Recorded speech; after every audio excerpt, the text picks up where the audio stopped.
Hi, I'm Lawrence Krauss, and welcome to the Origins Podcast. I'm very happy that we're finally able to release our podcast with Michael Shellenberger. Michael and I had our dialogue well over a year ago when his book Apocalyptic Never first appeared, and after my book, The Physics of Climate Change, appeared. I wanted to discuss these climate change issues with him, and it may sound from the titles of the book that we're poles apart, but we weren't. And I think it's a matter of emphasis and priorities. And I think it was a very interesting give and take discussion. I think the important point that he makes in particular, that third world countries really need energy and water infrastructures. And that's more important in the near term than getting them to sustainable, carbon-free energy production mechanisms is worth discussing. And I think it's incredibly important that we realize that they really need that urgently. We also discussed nuclear power, which we both agree is an important component of any carbon-free future. Maybe different emphasis on it, but I certainly applaud the work and effort he's put into trying to make it clear that we should not be closing down safe nuclear power plants. We were ready to release the podcast, and then I discovered that Michael was running for governor of California, and I thought, well, it's really appropriate to update our discussion. So I managed to meet up with him and on Zoom, and we had a discussion about the issues that are important to him and important to California for this coming election and potentially for the world as well. So I was happy to be able to update our earlier discussion with that. So I hope you enjoy our double-decker podcast with Michael Shellenberger. You can watch it in many different ways. If you want to watch the ad-free version, I hope you'll go to our Substack site, Critical Mass, and if you sign up as a subscriber, you can watch the ad-free video, or you can watch the video on our YouTube channel, the Origins Project Foundation YouTube channel, or of course you can listen to the podcast on either of those, either our webpage or the Substack page or any of the standard podcast listening sites. So one way or another, I hope you'll enjoy this discussion with Michael Shellenberger. Thanks.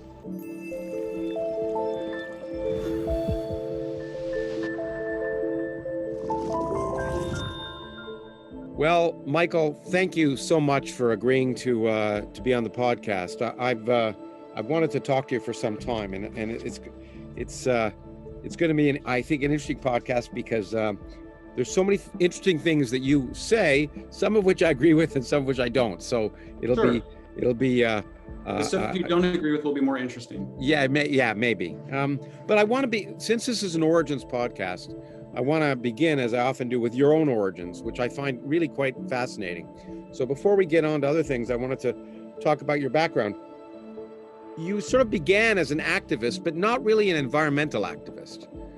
You were, I guess, interested in sort of justice struggles in South America, as far as I can see. How did that come about? What got you interested in that? Yeah, so let's see. My both sides of my family, my mother's and father's side, both come from Mennonites, and Mennonites are confused with the Amish, but the Mennonites embrace some amount of modern technology, but are pretty against the government. They're anti-statist. They tend to be pacifists and conscientious objectors. Yeah. They're the folks that went and worked in the mental hospitals during World War II. And were very active in the pacifist movements of the 20th century. So I grew up and I was very politically interested from a very young age. I became my mother was a pretty moderate Democrat, I would say. My father was more left, more part of the new left. He's not a baby boomer, he's just a few years older. He was a community college professor in Knox College near Chicago in the late 60s. He's known John Podesta, who was Hillary Clinton's campaign manager since he was in his 20s. I became very upset about, well, there's two things going on. I mean, the first political act I did was raise money for Rainforest Action Network. So to some extent, it was my first. But you're right. When I was 17, I went to Nicaragua. I learned Spanish. I wanted to support the Sandinista revolution. Pretty naively, but nonetheless earnest and young socialist, traveled around Central America, got very excited about the Workers' Party in Brazil, which is a radical, it's moderated, but it was part of the radical left and part of the left. And I was very interested in small farmer movements, just your average socialist liberation theology, probably represented my ideology. Well, I was going to ask you about that when you talk about, I'm glad you said that, liberation theology, which has been important in Brazil and a bunch of other places. But the connection to the Mennonites interested me. Did you have a religious interest in that? Were you religious? Are you religious? Yeah. So why don't you expound upon that a little? Yeah, it's such a difficult and challenging set of questions, but sure, I'll start by saying my mother had me confirmed as a Congregationalist Christian. I was 15. I argued with the minister, who's a very nice person, but just on the basic questions of what is God, what is heaven, is there a hell? Well, no, not really, but then why is there a heaven? How do we know any of this? At 15, I was left very cold. So I was not a Christian, at least not by doctrine. If maybe by culture, I think you could probably say I was, and maybe even by politics, in the sense of a preferential option for the poor, which is something that has stayed with me, and I think is in Apocalypse Never. So that part stayed. My father was ordained, my father has a degree in theology as well as a PhD in philosophy. So we spend a lot of time talking about philosophy. I would say my father and I, and now my son, were in what I would call the existentialist tradition.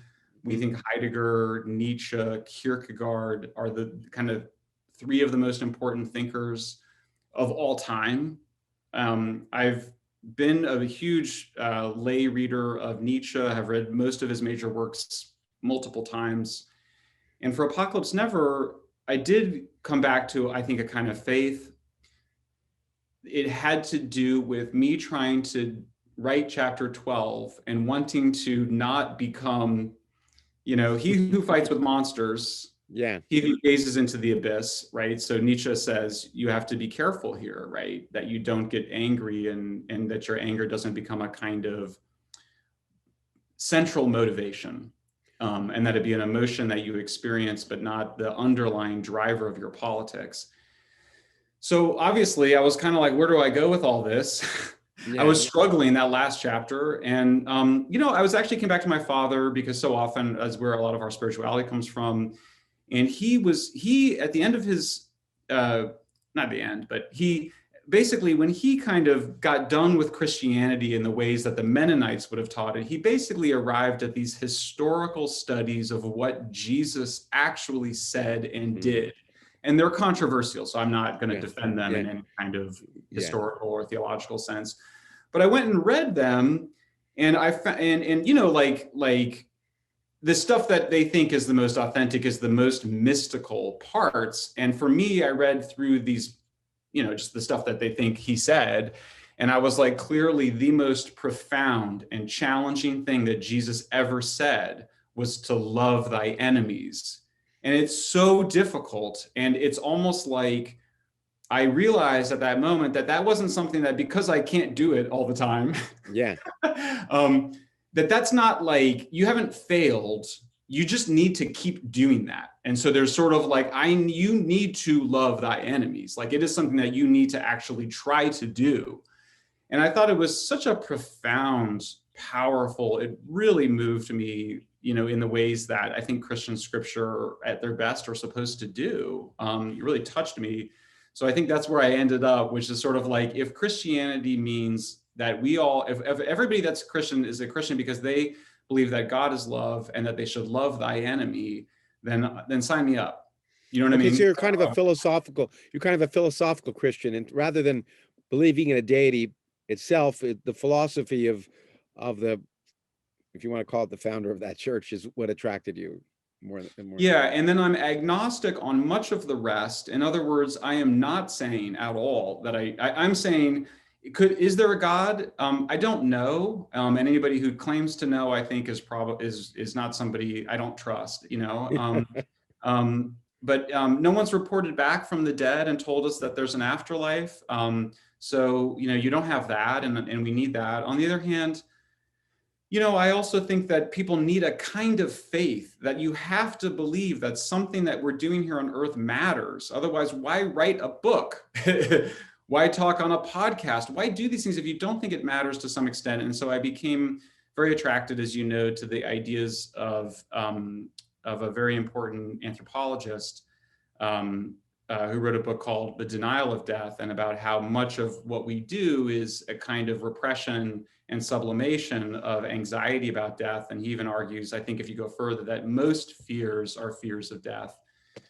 And so for me, the response to that was sublimate well. Was you interested in Latin America because you want to learn Spanish, or because of what you read about social justice, what was going on there? And I was particularly concerned with two countries, Nicaragua and El Salvador. I thought the United States government was engaging in policies with these countries that was not constructive. I still believe that. I've kept most of my anti-imperialist commitments, not all, but most. And I think I don't have the naivete that I had back then about the left, or the Latin American left.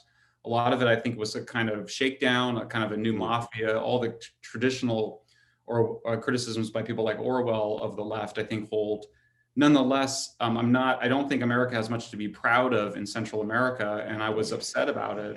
Sure, that's with and I was probably looking for a way to give my life meaning. Yeah, sure, exactly. There we go. And I don't think there's anything wrong with that. No, we have a long tradition in the podcast. One of the first podcasts we did was with my friend Noam Chomsky, who also holds that view very strongly about Latin America and the U.S., among other things. Very influenced by Chomsky. I read a ton of Chomsky. Yeah. I mean, he brought for many Americans that the realization of what was U.S. foreign policy was doing in Latin America and South America. Yes. You went to Earlham College, which is a Quaker college. What did you study there? Cool. I studied peace and global studies. Ah, interesting. This is, our mutual friend, Claire Lehman at Quillette would no doubt have a critique of it, which I might increasingly share, which is that, it's a completely woke curriculum before woke was a word, or was a word used in the way it is. The gods were gone. I mean, and to some extent, of course, I still Gandhi, Martin Luther King, it was anti-progress. It was a fall from a kind of Rousseauian romantic harmony with nature through modern capitalist society. I had some very, very good, but nonetheless Marxist professors who were serious thinkers. So we were also reading Foucault, we were reading Derrida, we were reading all the French thinkers. Getting all ready for the woke explosion of the 2020s. Yeah, so much of what's been happening for me never felt new. There's a sense of newness to it, but it never felt that way for me. Okay, and so peace and global study, and then you did a master's in cultural anthropology at another kind of woke campus, UCSC.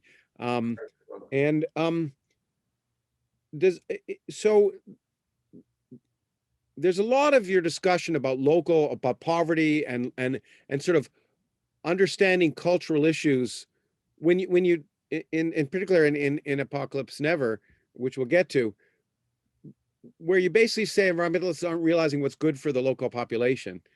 Do you think that your background in cultural anthropology, the master's you did there, is sort of influenced the view that you eventually came to about the potential tensions between environmentalism and the needs of local populations? Yeah, I mean, these are human beings who live in the ways that our grandparents and great-grandparents lived, and they're basically being actively denied the same power plants, coal power plants, hydroelectric dams, natural gas power plants, nuclear power plants. And they're insisting that they use unreliable and expensive wind and solar, future garbage energy technologies imported from abroad to basically create a non-functioning, expensive electrical grid. I just got an email today from a guy I've known for a long time, used to write for the Wall Street Journal, talking about how now's the time for us to prevent those countries from with Biden's climate agenda, to prevent those countries from making the mistakes we did with things like roads and power plants. I find it sinister. I know those people want roads. I've never interviewed somebody who was like, I don't want a road. Yeah, it's Or hard to please imagine that don't a road pave isn't a the good thing. road. Yeah. Yeah. You know, I find Well, it offensive. It really bothers me. It was a well, central motivation for writing the book. yeah, Was we'll to get to the motivation, and I find it interesting that I'll be upfront now. What you said about Nietzsche and controlling your anger was interesting to me because it seems pretty clear to me, and you say it up front that in some sense you write this book. You can't. I think one can't help say out of anger. I mean, in a sense of being, you're angry at what certain people are doing, demanding, promoting, and it influenced strongly why you wrote the book. Is that fair to say? Yeah, I would say it like this. I love humanity. I really love humankind, and not in the same ways I love my enemies. I love Yeah. humanity. I love what we do. I love who we are, and I love the natural world. I really love I love forests. I really love endangered species. I really want to save them, and it makes me sad, and it makes me feel sad and angry when I see people like me in similar class positions with similar amounts of power, politically, culturally, economically, try to keep people poorer than me down. It really does bother me. And I think it should bother everybody. Yeah. Okay. I agree. That's different, I think, though, than saying, then I think it's different than the hatred of civilization, which I see behind a lot of apocalyptic environmentalism. In fact, that's Yeah. essentially the beginning of your book in some sense Yeah. of to get to. But before we get, and I don't want to spend the whole time on you, but I think it's fascinating from me because I find you again, I'll be upfront, quite fascinating. Thank you. The juxtaposition of views, the background interests, and I want to parse that and a little more carefully before we get to the views themselves. Great. I think it's worth doing. You moved by the 2000s to the, and to a book on the death of environmentalism, and we'll talk about some of the verbiage you used there. Became called an eco-modernist. And you actually talked about running for the governor of California. Did you ever do it? I did. Yeah. Okay. I didn't know if you did or not. I did. Yeah. I lost. Yeah. Well, that happens. But Yeah. I will say there have been times in my life I'm very political, and when I first moved to Arizona, I thought of running. I actually thought of running. I don't think I've ever told anyone this publicly, but against John McCain at some point, because there was no Democrat that wanted to run against them, and I thought, great, I can lose. Yeah. But it'd be a high profile campaign. Oh yeah. But I didn't, and one of the reasons that I discovered, when I seriously thought about politics, I realized that for me personally, politics is too much of a compromise. I could not say what I believed or what I really thought and be elected, I think. And so for me, and then the question was, where could I have a bigger impact as a popular critic, or with a somewhat of a soapbox, or a politician? Did those issues come in your mind? Oh yeah. I mean, I still think about it a lot. I mean, so first of all, my motivation is that California is in very, very serious trouble. I mean, I don't think most people don't know this. I am happy to say that I am working on my new book, which is ostensibly about the homelessness crisis in San Francisco, but more broadly is about this, really what I see as a kind of attack on civilization. And it's coming from the radical left, and it's been tolerated by the moderate left. And the right has been completely incapable of dealing with it in many cities, and certainly in California. And I don't think that the response to it should be a right-wing response. Mm-hmm. And this is why I think we're both friends with Claire, and we like Quillette. I don't see Quillette as a conservative magazine. Yeah. I don't think Claire is a conservative person. I'm not a there are things about conservative political philosophy that I do share. I think there's an important emphasis on discipline and hard work that I believe in. but I still consider myself a liberal. I would have called myself a progressive until probably I understood that people were using it so differently than what I mean, that I had to stop using it. But yeah, I mean, I think the main work, my life's main work for sure, is changing and evolving consciousness, to use a very California word. The governor of the state has the power to fix the state, and he's not doing it. So if nobody is going to actually articulate a new agenda for California and offer a chance to voters to vote on that, then I will. Okay. And I've never hesitated to say that. If somebody else is going to offer the change that we need in our society, then I'm not interested in running. I have no, I would much rather stay with my two dogs and wife in the Berkeley Hills and write books and write. I've got another book I want to do after this, the one I'm working on now. I mean, I've very happy life. It's a pain in the ass, and I wouldn't do it if I had to. I wouldn't do it if it meant not saying what I believed. I mean, that's just fundamental. I'm not going to pander to the people of California. The voters are responsible for the nightmare on the street. I mean, we have our drug overdose deaths in the United States went from 17,000 in the year 2000 to 72,000 last year. And people are like dying by like 2 a day are dying of drug overdoses in San Francisco because we're so completely incapable of getting our heads around actually stepping in to prevent people from killing themselves on the streets with fentanyl and meth. I find it unconscionable. But I wouldn't, yeah. So I mean, if I can help change the situation by just writing a book, I'll stop with that. Yeah, that's the reason I wrote my new book, The Physics of Climate Change, is mostly because the people are going to have to make a decision what policies are going to be carried out, and so I wanted to provide them the tools to at least be able to make informed decisions, and I think that's in any case. One last thing, and then I want to jump in. I'm intrigued by the Breakthrough Institute, which you and we don't have to.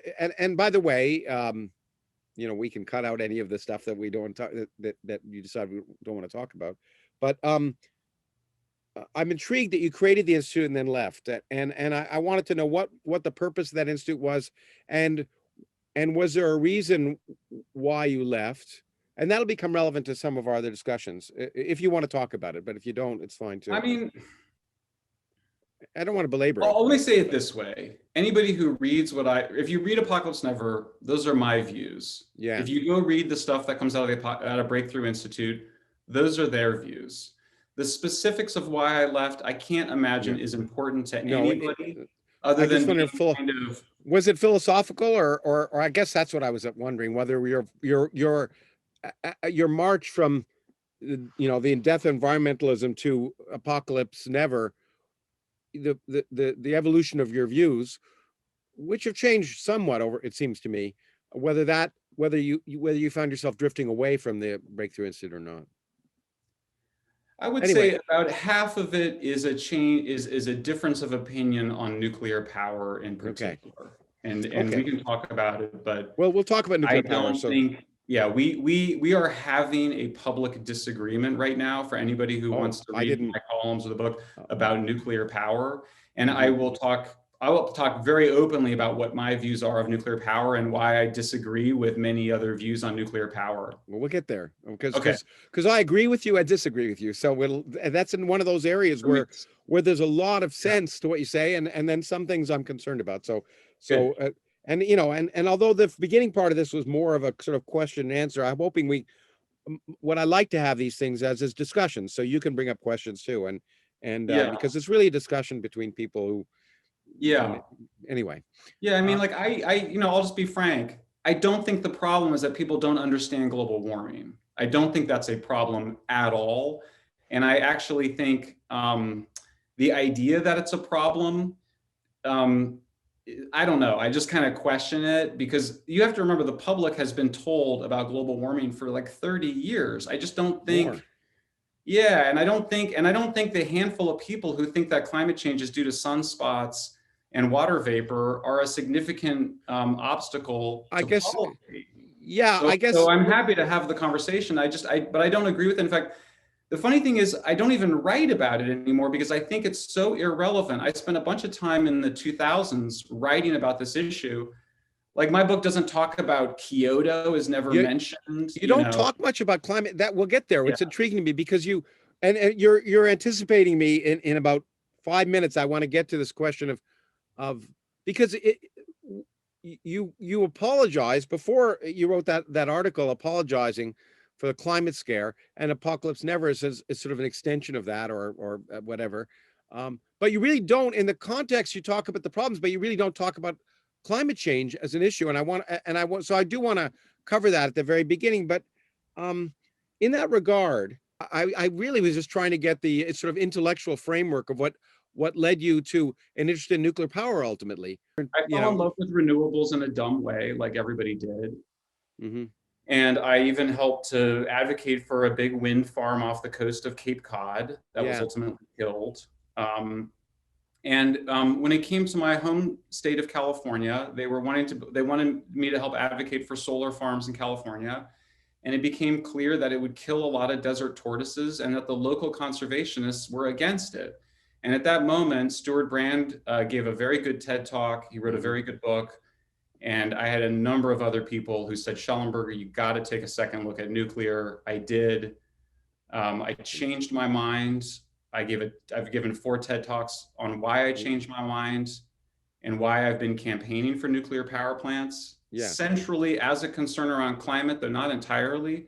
And in fact, my motivations have changed. I now think nuclear is as important for preventing renewables as I do for reducing climate change, because I think renewables are that terrible. It's complicated in some ways. I mean, palm oil saved the whales. You've got that. Palm oil saved the whales, but if you can use petroleum rather than palm oil, I think you should.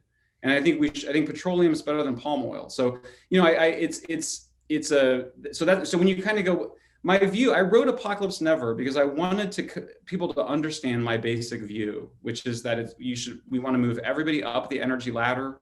We want to go from energy dilute fuels like wood and coal towards more energy dense fuels like natural gas and nuclear.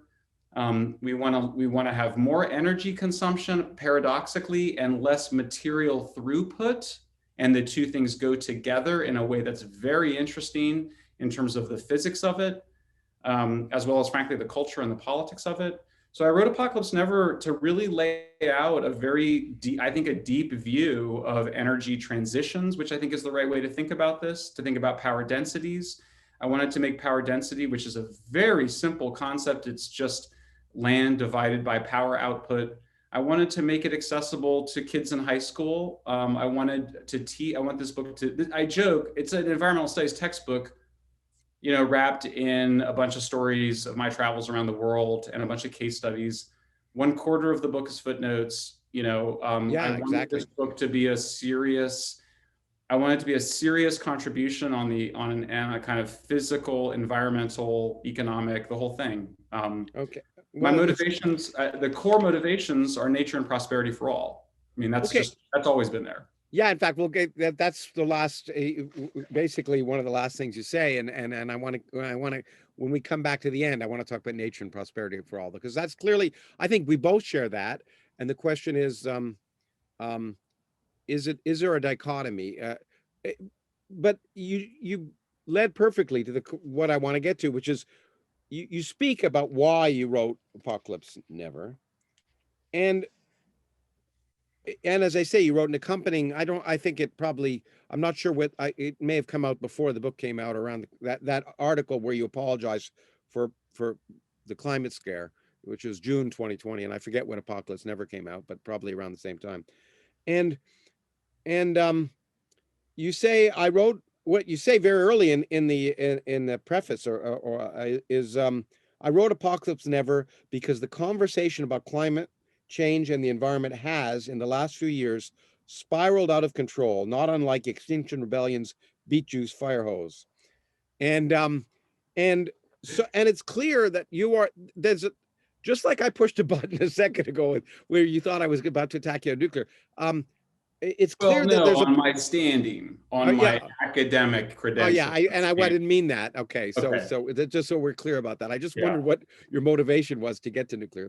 But there's another button that clearly has been pushed. When you see people like Extinction Rebellion interfering with people's lives and claiming they're going to die, and when you talk about, of course, Alexandria Ocasio-Cortez saying the world is going to end in 12 years if we do nothing, that clearly pushes your buttons, and that's clearly as clear as the other aspects of what you just described of why you wrote the book. It seems to me throughout the book one gets the feeling that what you're doing is not just apologizing, but those you're attacking that apocalyptic view that does get you angry. Yeah, to be fair, neither of those things triggered me. What really bothered me was when Greta Thunberg said, I don't want you to have hope. I want you to panic. That I don't want my worst enemies to panic. That's dangerous. And it is linked directly to the behaviors that we saw in the London Underground, where I saw two young men, very much like myself at the age of 17, by the way. I freely admit, I identified with them. I identified them with my children.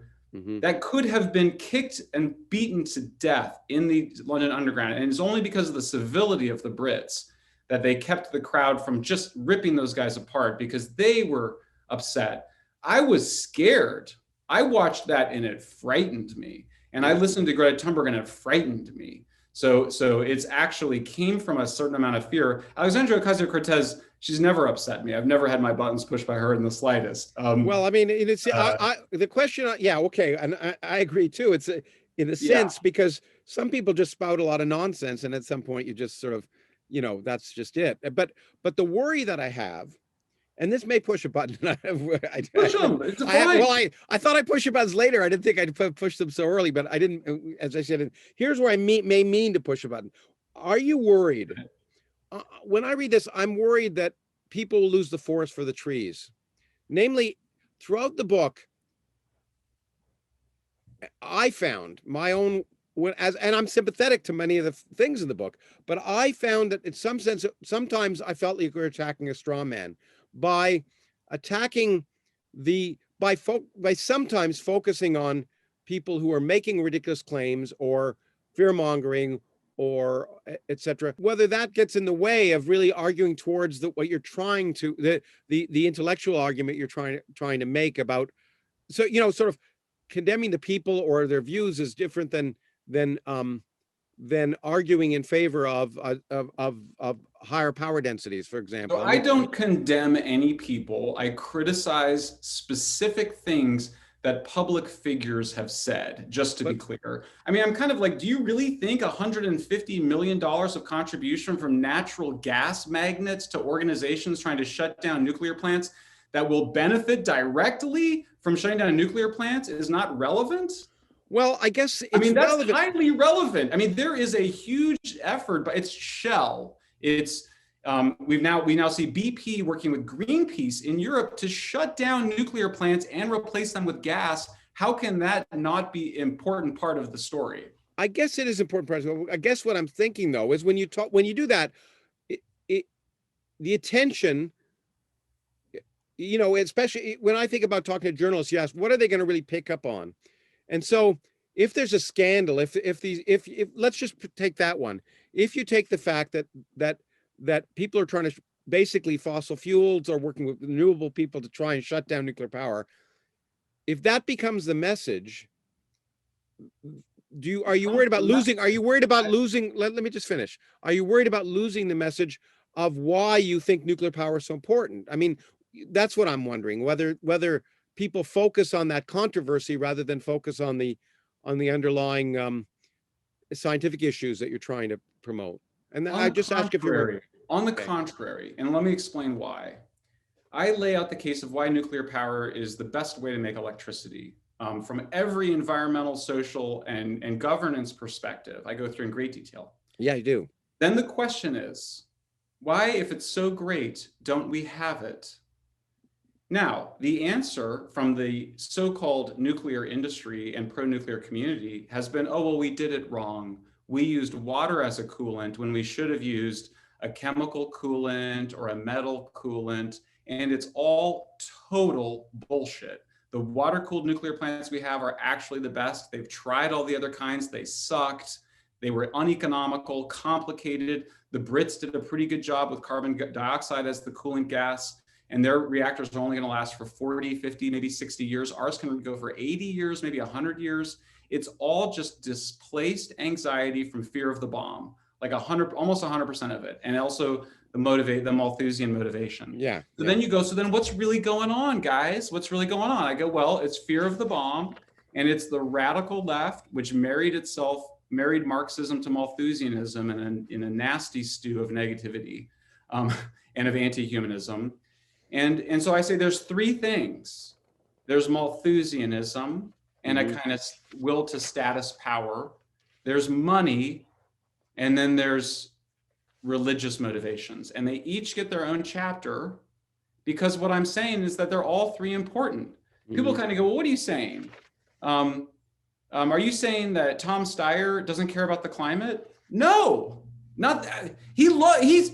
It's like saying, what are you saying? The conquistadores weren't Catholic? The conquistadores, they believed in God more than anybody, but they also wanted the gold. They wanted gold. Give me the gold. So are those, no, you don't, you have to get a complete picture of the conquistadores. You have to describe their piety. You also have to describe how much they loved the gold and how much they wanted to get knighted and all that bullshit, right? All the status stuff. All three things are important. They each got their own chapter. Now, I will say in the final chapter, I kind of say softly, I don't want to make it it's not going to be a super important, strong argument. I think the spiritual motivation drives the other ones. In other words, I think that Tom Steyer is more concerned about his legacy than his money. I think that Mike Bloomberg is more concerned about this, the status and the I'm a hero saving the planet. I think that is more important to them than the money, and I say so. But I also think they want to get paid. Let me add, actually, the interesting, it's not that the matters, it's sort of contrast between people, but you do at some level, at somewhere, compare almost Bloomberg to the Koch brothers. Do you think that the Koch brothers are also doing it? I kind of feel like they're doing it for the money, but I don't know what your view on that. But the Koch brothers are kind of these famous libertarians. Yeah, and they give a lot of money to various causes, but a lot of the work. I mean, look, Lawrence, like, let's just agree. Nobody wakes up in the morning with malevolent intentions. Okay, right? Yeah, I agree. Nobody does that. They all convince themselves, or we all rationalize. Reason is a slave of passion. Yeah, and we all rationalize what we're doing, and we think we're doing. I mean, I think, first of all, I don't compare them exactly. What I do is I say there's this grotesque hypocrisy of the criticisms of Exxon and Koch brothers, even though they've given just a tiny fraction of the amount of money that Bloomberg and Steyer and these other guys have given. I was intrigued by that. I've always gotten the sense that the Koch brothers spend a lot more money in maybe not directly, but in influencing policy making. Yeah, because they do those, because Greenpeace does the propaganda where they go the cocktopus and the Koch. And then you see this, but how much money is it? Well, we went and totaled up the money. I mean, the amount of money that Exxon gave was like nothing compared to, I mean, you got to remember, like, I mean, Bezos himself just gave like $1 billion to these groups. I mean, these are groups that each of them has an annual revenues of around 100 million to start. And that's just so you have a climate apocalyptic propaganda machine that has a budget of around what, $1 or $2 billion a year. And then we kind of go, oh yeah, it's that dude in Cleveland who thinks it's sunspots who's preventing us from saving the world. Give me a break. I mean, give me a break. I've been doing this for over 20 years now. I was one of the first obnoxious assholes to suggest that we should marginalize, these climate skeptics, that they were the main reason. We know 2009 climate legislation failed because we couldn't get Sherrod Brown in Ohio, a Democrat, to vote to make electricity expensive. That's why climate legislation didn't work. The public doesn't like these Malthusian solutions. They don't like the Pigouvian taxes, and the idea that it's somehow that we're to blame some conspiracy of the Koch brothers and Exxon. It's just like intellectually offensive, I find. And it's dishonest and it's lazy because no one ever looked at the money. You look at the money and the differences are shocking. Okay, absolutely. And now let's talk about, and it's a very important fact that I found it very interesting and surprising in some sense. I hadn't totaled up the money, and it leads me. I was going to begin. Maybe it's now 50 minutes late, but with an apology at some level, because I was going to apologize to you because in some sense you've been an environmental activist your whole life, or not your whole professional life. I'm a particle physicist and because I'm a scientist and I'm interested in science and also rationality and public understanding using reason and empirical evidence. And I'm become, I've been interested in climate change evolving over time, as I talk about in my new book, because I was on the chairman of the board of the Bolton Atomic Scientists Board of Sponsors, and that became an issue in a way which I'm sure actually probably disagree with, but at least it allowed me to get educated.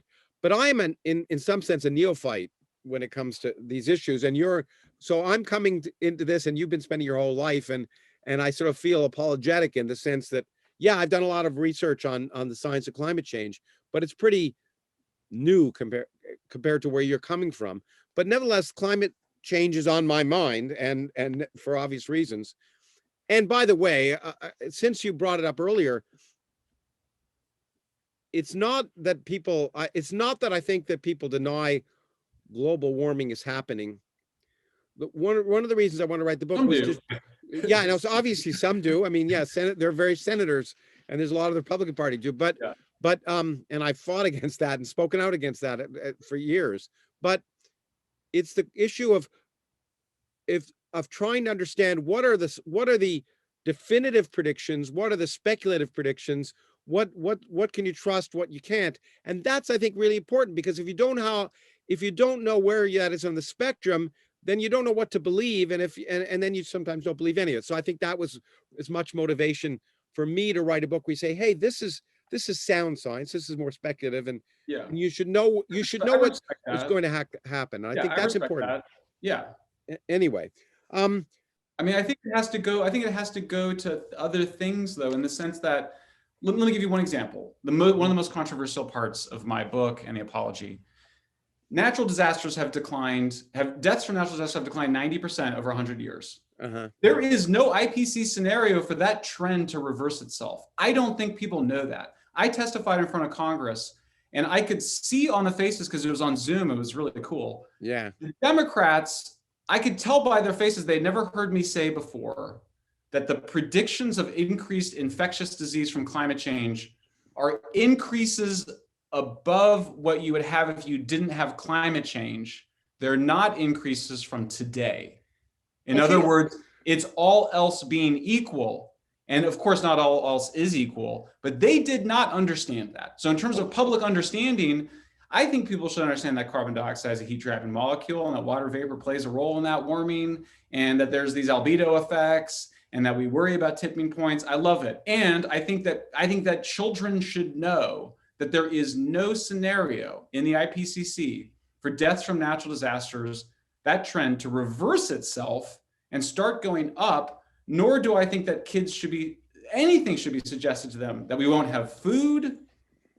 Okay. That they can't have kids without mass starvation, because that is bonkers and wrong and pseudoscience that we can object to for non-moral reasons, just as a completely Enlightenment scientific brains. We can just go, that's wrong. You know what I mean? Yeah. So I don't think it's just about the mechanism of climate change. I think it's also our ability to adapt to it. Our ability to adapt. Well, but you got to know what to adapt to. I think my bottom line is, it's like I've had this argument about you can't get, ought from is.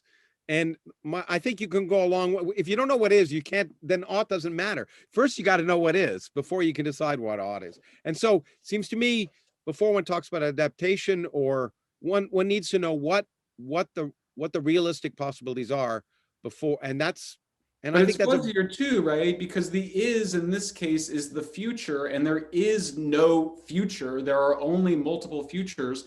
And so you do naturally have a lot of It's a Well, there are fuzzier futures. thing, right? There are no, but part of the process of science. This is a fun discussion because there's one of my chapters, and I don't want to deal with my book really here, but where I talk about, I used to love. My mother would sing, "Que sera, sera," whatever will be with me.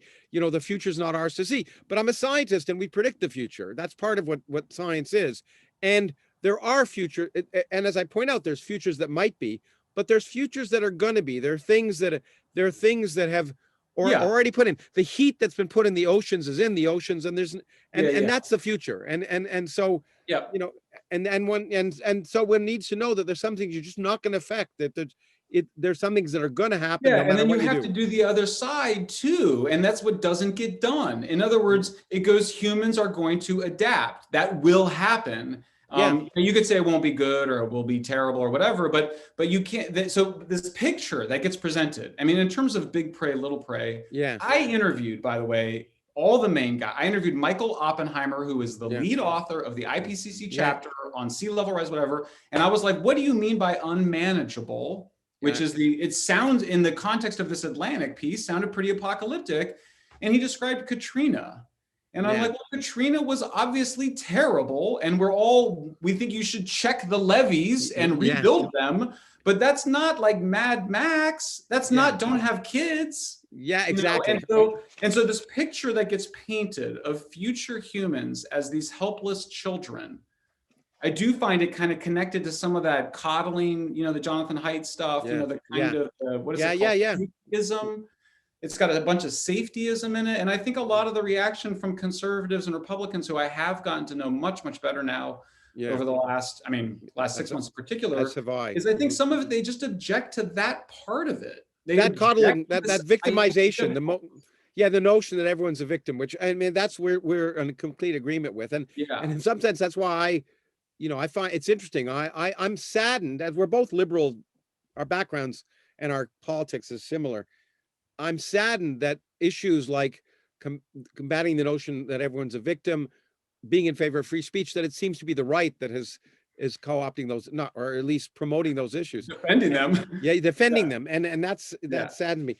But let's go back now to I think you've prepared us prepared me for where I was going to sort of, in some sense, start this discussion with.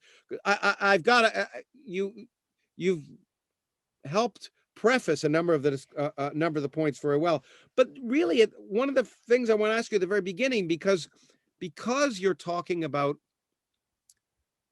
what climate change isn't, in some sense, I want to address what climate change is in some sense. You begin at the very beginning of your book, you say, but what then did they mean when they said climate change is an enormous crisis?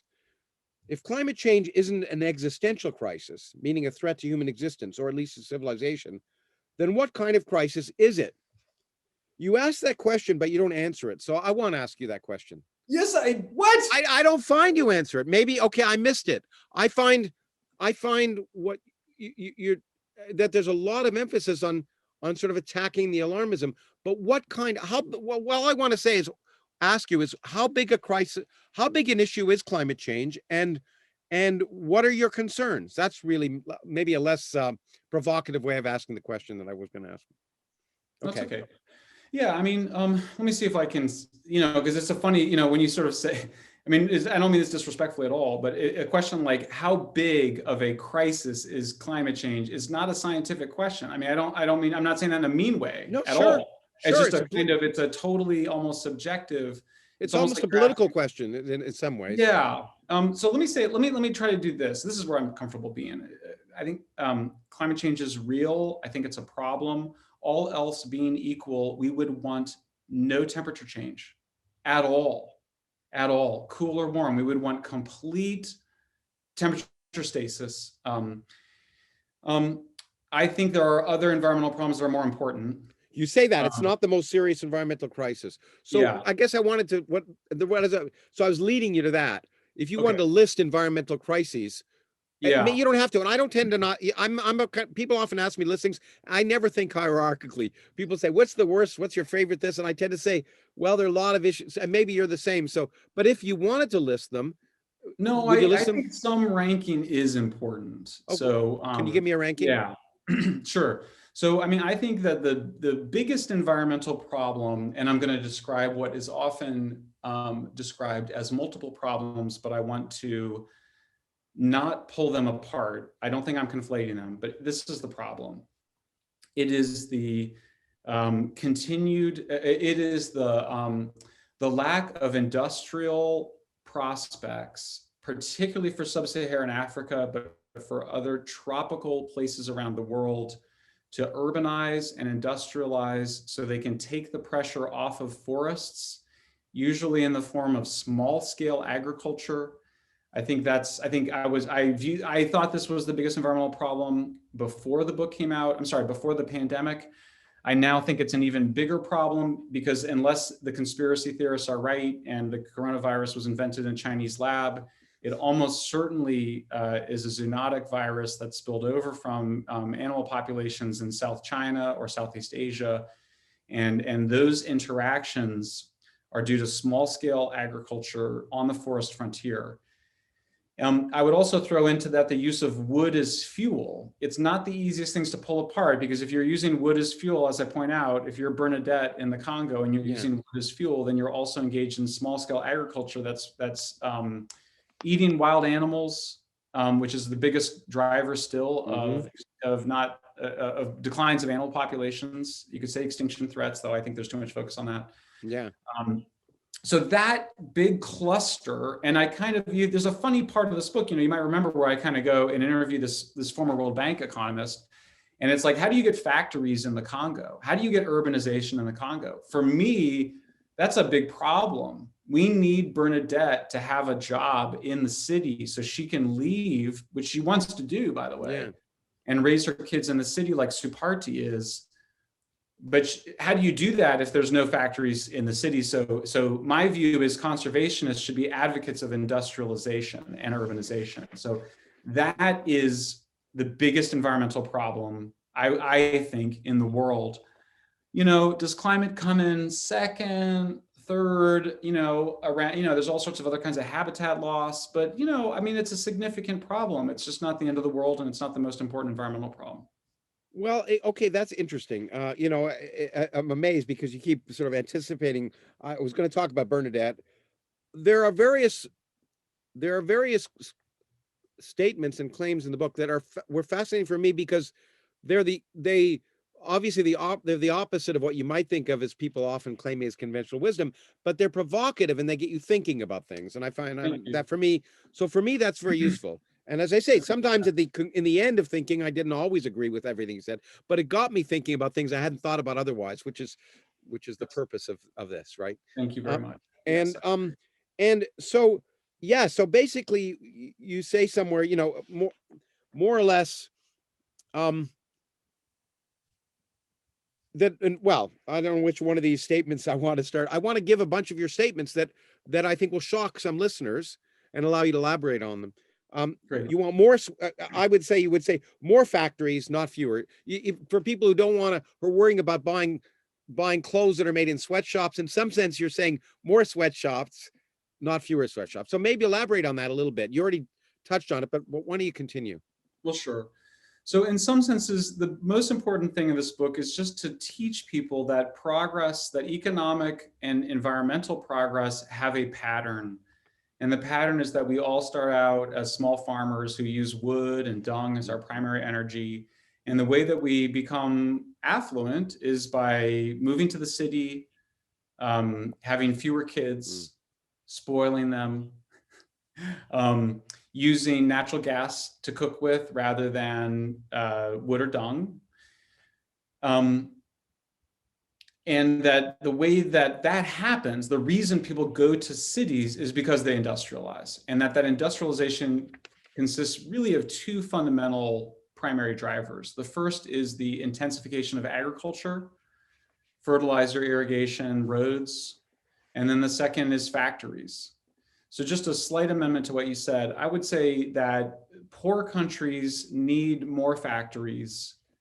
I think that what happens is that everybody industrializes the same way, by the way. They all start with t-shirts and easy to sew textiles. And then the middle ranking was like electronics. And then the highest ranking is you're making Boeing jets, right? So, so I think that you move up that. I don't think it's deterministic. I think you can deindustrialize. I think it requires policy. I don't think the markets alone can do it. I think that a lot of poor countries need World Bank funding. But that, you know, the physics of this, the physics of prosperity is flood control, roads, electrical systems. And that, like, there's no like alternative path where you don't have those things. That's called keeping people poor.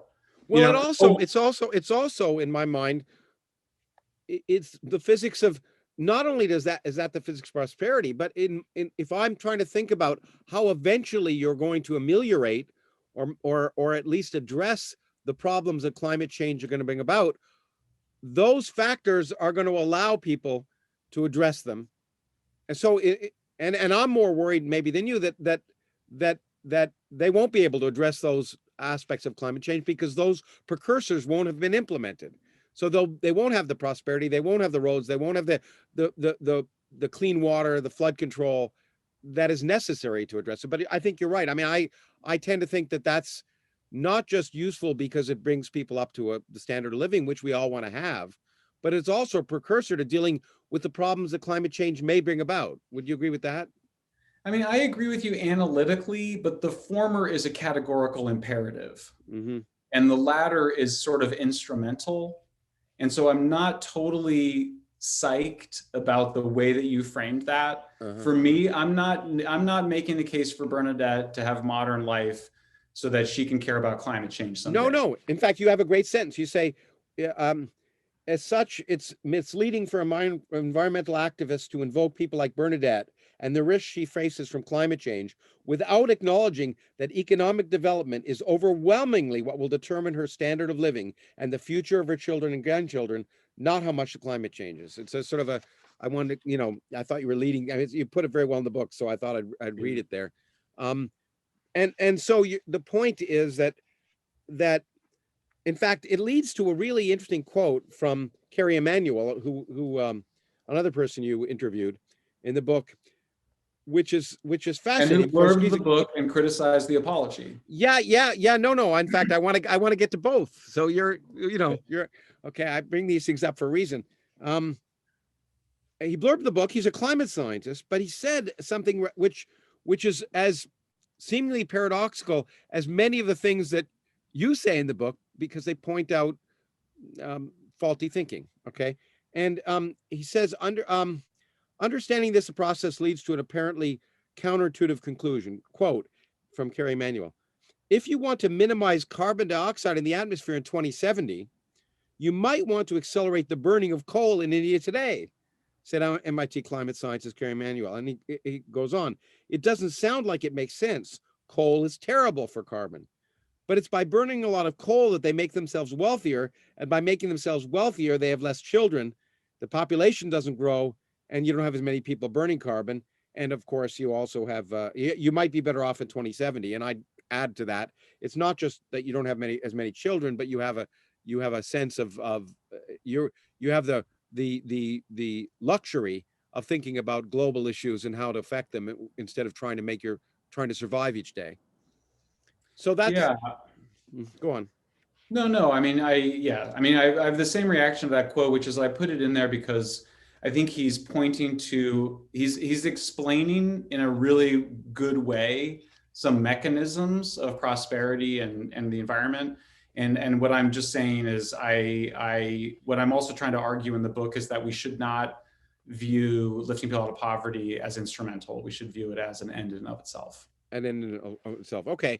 But now, since you mentioned, when you were talking earlier about the fact that there's no IPCC scenario that anticipates or that anticipates the turnover back to more deaths happening. Yeah. I want to read what he said and give you a chance to respond to it. And I know you've already done probably this many times, but no, I'm happy to. Okay. So Carrie Emanuel wrote, and it's a fairly long quote. Start with his blurb of the book first. I don't have it with me right now. You want to read it? That's fine with me. Carrie Emanuel. Okay. In this engaging and well-researched treatise, Michael Shellenberger exposes the environmental movement's hypocrisy in painting climate change in apocalyptic terms, while steadfastly working against nuclear power, the one green energy source whose implementation could feasibly avoid the worst climate risks. Okay, good. Okay, great. He Now writes you here. can read the mean one. Yeah, I don't know whether it's mean, but I think the point is well, we'll discuss whether it's mean. Let's assume.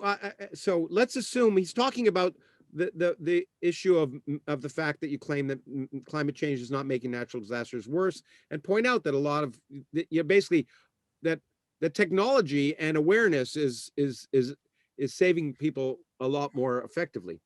And okay, so he said, let's assume that Schellenberger is defining natural disasters as deaths from events that could conceivably have a climate connection, such as floods, droughts, hurricanes. In the period between 1900 and 2020, global deaths from these disasters have declined steeply. There's little question about why this has happened. It is immensely gratifying effects of greatly improved warnings, evacuations, and resilience. For example, in Bangladesh, where a single storm killed as many as 500,000 people in 1970, the government and non-governmental organizations have built many emergency evacuation shelters that have saved arguably millions of people in subsequent cyclones that have been meteorologically as bad or worse. So, I mean, that's more or less. We're all one now. We're at this point. We're all one. Yeah, okay, exactly. If there is a climate change signal, it would appear as a lessening of this happy trend toward decreased fatalities. But it would be very difficult, if not impossible, to extract such a signal. We do not know from this data whether climate change is decreasing the rate of decline of deaths from natural disasters or not. If, on the other hand, we look at economic damage normalized by world domestic product, the signal is equally clear, but in the other direction. Damages from weather-related natural disasters have been increasing greatly. He points out one could plausibly argue that this is because of a global migration towards risky coastal regions, so it's not unequivocal that this increase is owing to climate change. But his point is that we don't have the data to say that climate change is decreasing or not decreasing the rate of decline of deaths. And the final thing he says is the cleanest way to look at climate effects on natural phenomena is to look at the phenomena themselves. Here, there's strong and mounting evidence that climate change is increasing precipitation extremes, floods and droughts, conditions for wildfires, and the incidence of strong hurricanes. So the point he's saying is, yeah, you're right. Technology and awareness are saving people, and that's good, but you can't use that, but you can't extract positively or negatively a signal of climate change from that, and that there are other signals of climate change that do appear to be getting worse. So I'll throw out all of that and give you a chance to. I mean, let's unpack that. All right. So let's unpack it. The first thing is he does not predict that climate change is going to reverse the longstanding trend of declining deaths from natural disasters. No, absolutely. Second thing is, he is saying the same thing I mentioned before about infectious diseases, which he's saying, we don't know. It may be that all else being equal, more people are dying from extreme weather events than would be dying had there been no climate change. That's what he's saying, okay? Yeah. So the point is, okay, so sure, but it's been massively outweighed by the massive decline. So you kind of go, who cares? I mean, honestly, it's like an irrelevant point. It's like a non sequitur. All else being equal, I don't want any temperature change, but all else is not equal. People need to use fossil fuel. Well, okay, that's a good point. That's a good point. Yeah, but the question is, are you conflating past and future here? So you're right. Up to now, I think it's fair to say that obviously it's clear what the trend is, that lives are being saved rather than destroyed. But we don't know. And what we do know is that unambiguously, the effects of climate change are going to get worse than they have been so far. I mean, that there will be manifestation. And so therefore, we don't know. I think we both agree. Saying we don't know is fine, but saying that it's been massively outweighed in the past is not it does not imply it's going to be massively outweighed in the future. Is all, at least it's not applied. So that's the, yeah. I am as confident about that as I am about any predictions of carbon dioxide's role in causing warming. I'll put it that way. In other words, I live in Berkeley, California. I live in the hills. Yeah. The water management from rainfall is intense. Yeah. There is no scenario where I'm going to lose my flood management system because of a few more inches of rainfall a year. And it is a few more inches, by the way. But let's say it's like several feet. We're still going to build. I mean, they live underwater in the Netherlands, right? They live under sea level. In Berkeley, in the Netherlands, we'll get to. I'm not as optimistic as you are. And in Bernadette's case in sub-Saharan Africa, what matters is that she have a flood control system. Yeah, that's absolutely. The main event. That's okay. So, but then I think there is some. There is some other things that Carrie says that I don't think are as accurate or as helpful as they could be. And what I mean is he switches from natural disasters to extreme weather events. And let me point to some pretty bad behavior around my book. People would say Shellenberger is wrong when he says that natural disasters aren't getting worse.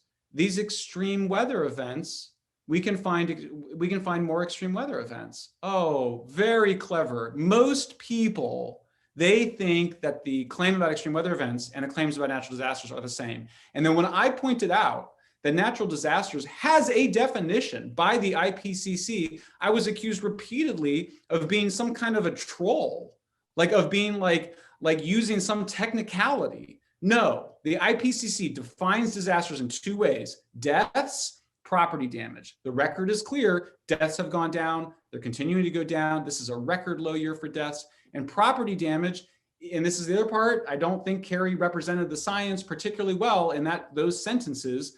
The IPCC in its report on extreme weather events, and in many peer review, it is entirely explained by more wealth and harm's way.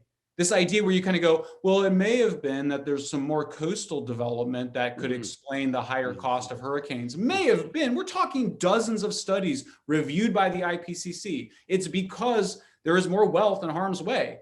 Now, look, in the future, I'm actually 100% on board with the extreme weather stuff. I mean, there's some science that's, challenging, but it seems like they're doing pretty good. I don't have any reason to think it's bad. So I kind of go, if the disagreement at the end of the day, I don't really think it is one, but I think what's really happening is, well, let me get to before what's happening is,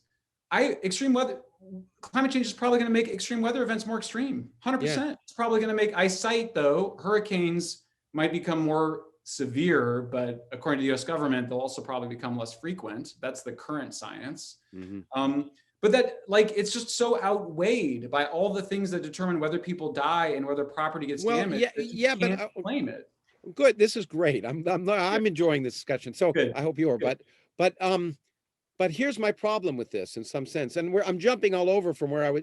No, it's okay. I did want to have a trajectory where we're heading it, but my concern is Bernadette, and just like your concern about Bernadette having flood control.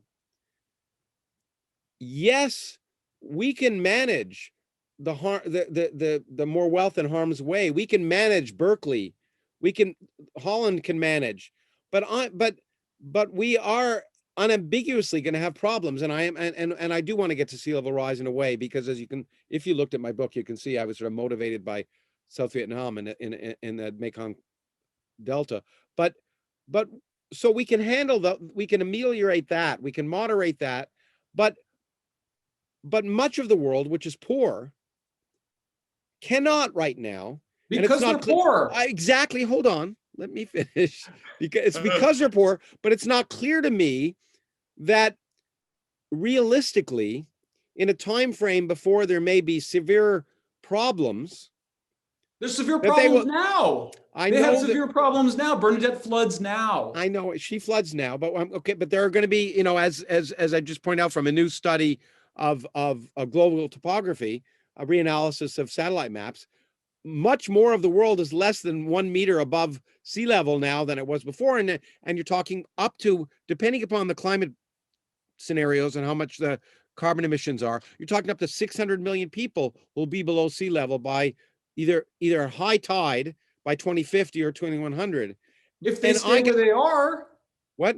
if they stay where they are, If they exactly, if they stay where they are. and But the history of the last 120 years has been of migration away from those vulnerable areas. So if they okay, have that's right. But development, that's right. And we can, but there's a difference of migration for 600 million people versus migration of several 100,000 or several million. For example, uh, uh, take South Vietnam, which I've studied at great depth now, and the fact that almost all of South Vietnam is less than 1 meter above sea level. The Mekong Delta, which is the richest rice producing region in the world, right now holds back the China Sea over because there's a large diurnal tide, because of its strength and because of its height.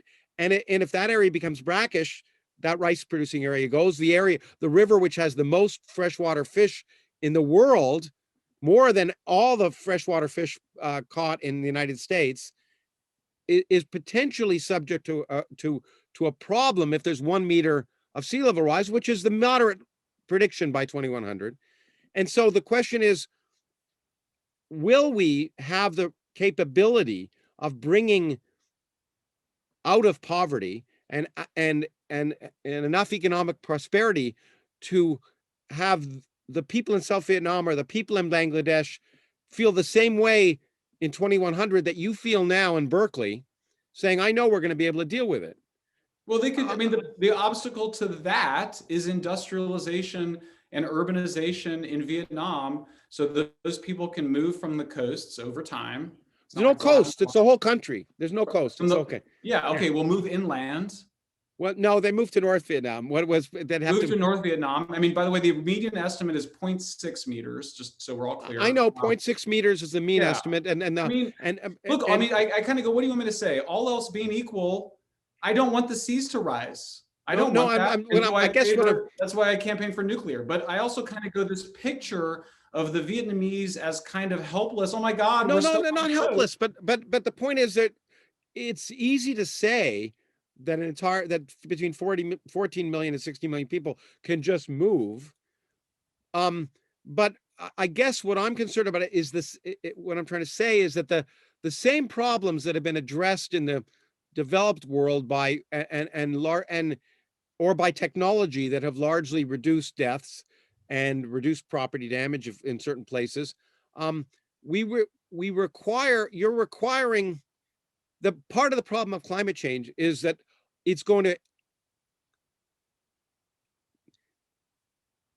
disproportionately affect people in the world in places which are right now the least capable of dealing with the problem. Climate change, the worst heat level, the worst is going to be in the middle tropical latitudes and the equatorial regions, where largely the poorest countries are, where largely the people are most dependent on agriculture, which is going to be more impacted in those regions than negatively than it will in Canada, where they may have a bigger rice bowl or a bigger wheat growing area. So it's going to disproportionately affect those places that are least able to deal with it. And so if I had to suggest, I would suggest the curve is likely to turn over. And that's part of my concern about climate change in the long run. Yeah. So, I mean, okay. So the first thing is when you kind of go, the poor will be most impacted by environmental change. Well, you can say it about all kinds of change. Yeah, absolutely. And I also think we should stop thinking of change as bad in every instance. I agree. Yeah, I mean, so most of the African Americans in the San Francisco Bay Area, stuff I'm writing about right now, their parents and grandparents, not their parents, sorry, their grandparents or great grandparents were sharecroppers. Yeah. Mm-hmm. Well, I could see environmentalists today, if that was still a situation, being like, oh, well, we couldn't possibly displace those sharecroppers. Climate change is going to negatively affect their crops. No, the problem is that they're sharecroppers and they don't want to be. I mean, this idea we want to keep them sharecroppers or keep them in agriculture. Progress is all about not being a farmer anymore. There's 1% of the workforce in the United States are farmers. So the biggest problem in Vietnam is there's too many farmers. Well, and going back to the areas, I mean, Guatemala, we've already have climate, and this is part of the problem. We have climate refugees already from Guatemala, right? I mean, they're people who their small subsistence farms are no longer providing them subsistence. Okay. So they're doing what people do. They migrate to cities or they try and migrate north. And then you have this quote unquote problem of immigration, and you have all of these tensions that come from it. And you have socio-political tensions that arise. I know that part of the world, and I'm sorry, but the impact of cheap corn dumped on those countries by overproductive agriculture in rich countries is such a bigger factor for displacing people from their land. That's my first reaction. And my second reaction is I don't cry for small farmers. My family farm, my mom cried. She did. My mom cried when the family lost the farm. And I was kind of like, I don't know, Mom. I mean, I loved going there. It's very romantic. I love that. I love the food and whatever. But I kind of go, you want me to cry about poor farmers who have to go to the city? The problem is that they don't have good jobs in the city. Exactly. I mean, the point is, I cry. Look, I don't cry for. I'm not sure I cry for anyone, but I'm concerned. I mean, this is people having to change their life, have their whole lifestyle, their whole health, welfare, their family depends upon them being able to successfully move and find a productive environment. And so I worry about them. That's how it's been for 250 years. And you kind of go, climate's going to make 600 million people move. Modern industrial capitalism made billions of people move over the last 250 years. So the selective concern about environmental change, I find very suspicious. The biggest dynamics are the displacement of arguably the most important thing that's ever occurred is that we went from 100% farming, I'm exaggerating, 90% farmers to 1% farmers. Yeah. Every single one of those people that lost their farming jobs somehow ended up richer and freer, and I would argue more self-fulfilled. I think Suparti, the Indonesian factory worker I profile in the book, is in a better situation than Bernadette. That's not because we dealt with climate change. It's because Suparti left the farm. And so stop. I mean, I'm sorry, I'm going to say this nicely. Please, if you're going to be concerned about climate change, do so in that context with some recognition that displacement and dislocation and moving is what we've been doing for 250 years. Yeah, but let me, I'm going to keep pushing back here. I'm going to, my role to some extent is as devil's advocate, because I want you to elaborate on the. It's great. Okay, no good. As long as you're having fun, I am. Okay. Yes, capitalism has maybe, I don't know the numbers. So I'm willing to accept that billions of people, billions of people have moved to cities over the last 500, 400 years because of capitalism and technology. Okay, but the difference is they've moved to cities because in some sense it's been a positive driver. The opportunities, the wealth, all of that is there, and I guess I see a difference. Because now it's a negative driver. It's not that there's more opportunities. Hold on, let me finish what I was going to say. I'm always accused of interrupting. So, but anyway, it's not that there are suddenly going to become necessarily more opportunities for them elsewhere, unless we do something in advance. Unless fortune favors the prepared mind, which I'm all in favor of. But unless we do something for them in advance, there aren't going to be those opportunities. They're going to be driven away from where they can't be, but it's not clear they're going to be easy places for where they can be. So I think it's a fundamental difference. One was a positive driver of capitalism, and I kind of view climate change and associate environmental impacts as kind of being a negative driver. People being pushed out. Lawrence, so first of all, I have two objections. Okay. My first objection is philosophical. Mm-hmm. Who cares if it was a negative driver? Who cares if Suparti had to leave the farm because she's poor? Who cares? Nobody cares. What matters is that Suparti have a better future. Yeah, so we got to provide those. Yeah, but that's what matters, not whether the driver. You're right. Okay, but negative. But there's you can't decouple it. The point is, let me make my second point, because I let you talk, and then you said, and I said I had 2 points. So I made the first one's philosophical. The second one is, your history is terrible. Do you know the history of industrial capitalism? Marx writes about the enclosures of Britain, where they actually kicked the poor people off the land. I lived in Brazil in the Amazon, where that was all I studied, kicking people off land. It was all totally negative. What about environment? Is it just climate? The Dust Bowl, this is a result of bad farming technologies. Mm-hmm. We have all sorts of horribly negative things. What about like the persecution of the Jews in Europe? I mean, I think the Jews who escaped Europe before the Holocaust would say that the negative driver of anti-Semitism is something they were grateful for because it got them the hell out of Europe. I'm alive now because of it.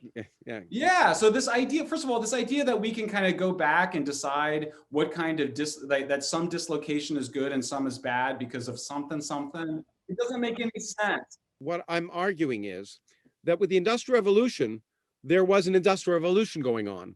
And whether people were, there's zero doubt that that the history that you're talking about is true, that people were removed from where they were going to be, and they were put in places they didn't want to be, and all of that. That's true. That's human history. I guess ugly. I guess we're qualitatively, or maybe quantitatively, we may disagree. Is my concern that just like we are in complete agreement that what's important is not the oppression of the past or the problems of the present, but the opportunities of the future that we provide people. I think we're completely in agreement there.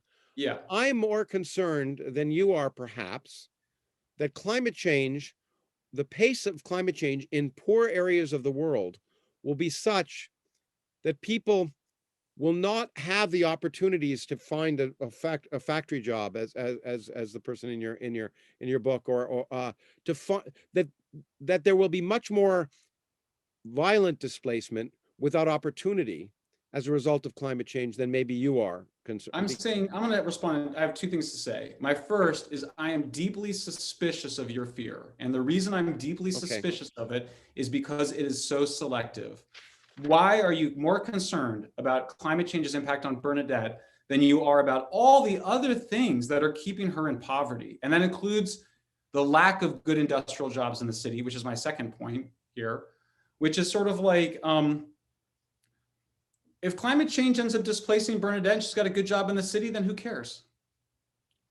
You shouldn't care, because according to your own criteria, you just said you wouldn't. So part of me goes, the main event is getting Bernadette the infrastructure, the irrigation, and her husband and their family, the communities, fertilizer, the roads, all that. And the people who are denying her that is the World Bank, which is funded with our money and which is using climate change to deny Bernadette the things that you recognize she needs to be safe from climate change. I find that sinister. I find it completely sinister. And that is, you got it. That is a big reason I wrote this book. I find the selective concern for climate refugees. I'm sorry, the words piss me off. Why are you only concerned about climate refugees? What about all the other refugees? You know, are we only but you're a climate refugee, and so what? They have a sort of spiritual essence to them because they're. Come on. No, I just have to go. Hold on, Michael. There's so much going on in Guatemala right now, Lawrence. There's drug lords that control it. Those wars never went away. In some ways, you're dealing with just heinous situations. Of course. And you go, I'm worried about climate change on those people. Listen to my discussion with Noam Chomsky, where we talk about those other heinous things that are going on. They're all going on. But the point, I guess, the point is, if you're going to talk about climate change, you're going to talk about climate refugees. I'm not going to talk about U.S. foreign policy in Guatemala or Haiti or Brazil or, you know. So I mean, there are lots of problems in the world. You're absolutely right. But if one's going to talk about climate change, one might as well talk about the impacts of climate change. That's not how I am trying to be a climate activist. I'm trying to be a climate activist in a different way than that. Sure. And I think it's more scientifically accurate and is more ethical than the ways in which this concerns have been expressed in a highly selective way and then used to deprive people of the very foundations that they need of economic development. That's my. I realize that your argument is essentially that you, as you say, and you know, something I was going to talk about earlier, when I talk about when I early in your history and your discussions, you say environmentalism cannot deal with climate change. It should be allowed to die. We should abandon focus on nature protection and more on technological innovation. Again, I'm not sure they're mutual. In fact, I don't think they're mutually exclusive. I think you can do both at the same time, which is very important. I think that technology is an opportunity to address the problems of the poor, as well as the problems of the environment, including climate change, and that you can do them together. So there's not this false dichotomy. You don't have to. I'm the last person that creates a false dichotomy about those things. My book goes into great detail about why. Yeah, no, I know, but I'm saying but what you're saying is that we should remove the focus on nature protection and instead focus on technological innovation, because it's going to allow Bernadette and others. Well, I mean, but that's not from Apocalypse Never, what you just read. Yeah, that isn't. I know it's from something else. I mean, Apocalypse Never, my focus has shifted from what I think was an earlier immature and naive fetishization of innovation, and is focused to energy transitions and power density as a much deeper physical, essential nature of environmental change and progress. Okay, good. Yeah, that was early on. But so one area where you haven't changed a lot, I think, is you argue against what is called sustainable development. Instead, you want to. Instead, you say you want to. Let me finish. You want to shrink the human footprint, and economic developments is necessary to preserve the environment. So you want to, instead of considering just what people call sustainable development, you want to have more with less in some sense. You want to go elaborate on that a little bit? Yeah, I mean, sure. So we don't want to use whales sustainably. We want to stop using whales. How do we do that? Well, we did it twice. The first time we replaced whale oil with petroleum. The second time we replaced it with palm oil, mostly from the Congo. Substitution is the main event. Over time, you're looking at dematerialization, using less natural resource, less material throughput. That actually requires more energy and more technology, more know-how and more progress. So sustainable development is basically a propaganda word. It was invented by Malthusian anti-human development activists in the 1990s. It's a very clear trajectory starting, from the late 60s. Can I just parse? I mean, you say it a lot, and I just want to. There's an emotionally charged language you use that at least it's worth unpacking. Malthusian and anti-humanist, you equate. Yes.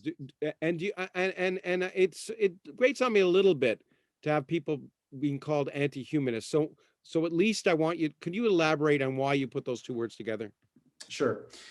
So we're talking about a British economist named Thomas Malthus, who in the late 18th century became absolutely enraged at the idea promoted by Enlightenment humanists, namely Condorcet and Godwin, that all humans could achieve prosperity. This drove Malthus crazy. He hated the idea that everybody would be prosperous. And he spent his entire life creating an ideology to explain why that couldn't be the case and why we shouldn't try. And I kind of describe how that's continued over the last couple hundred years. It's anti-humanist in that what I'm saying by humanist is what the Enlightenment thinkers meant, which is that humans contain the potential for universal emancipation and freedom. And that really is a consequence of technology and prosperity, and that everybody gets it. There's no racism, there's no nationalism, everybody gets it. And the people who countered it had an anti-humanistic view, which is that some people were doomed to starve to death, and some people were doomed to die young and die poor. Okay, but and that was Malthus's view. Well, again, but I'm worried about attacking the straw man. So you're attacking Malthus, but I think it's unfair to argue that people who would suggest there are physical limitations on the human condition, to argue that they would not also want everyone to be prosperous. I mean, there you go. You say it's a straw man, and then you just go and suggest that there's some group of people who have been denying physical limits. No. Yeah, but I mean, look, there are. Everybody recognizes physical limits. We all had to eat. So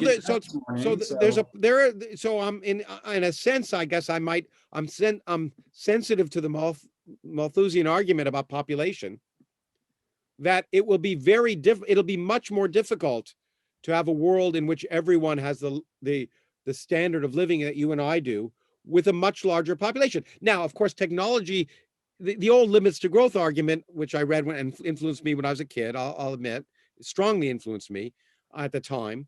Sure, it didn't take into account the very fact that technology can change. So what was a limit before is not a limit now, because technology can do a lot more with a lot less. And you talk about it in your book, and it's absolutely true. And it's one of the reasons I like being a scientist, is finding ways to improve the human condition.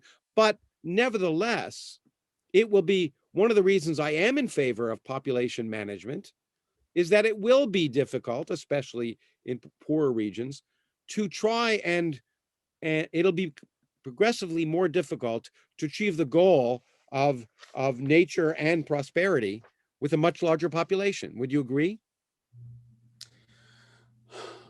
In some ways, it can make it easier, depending on who the population is and what you do. I mean, so let's just back up again. So Malthus, Godwin and Condorcet say technology is going to allow everybody to be free because we can all get rich through technology. Malthus says absolutely not, and the reason is we're going to have too many kids, more kids than we can feed.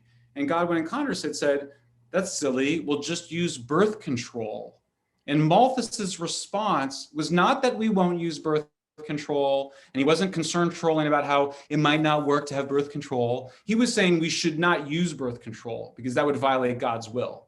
Okay, so watch the move that gets made. You go into the after World War II period, and the Malthusians say we should not let poor countries develop because they'll have, you know, we shouldn't let them get rich. They're gonna have too many kids. We should deprive them of the technologies we need. They succeeded with the World Bank, as we've described.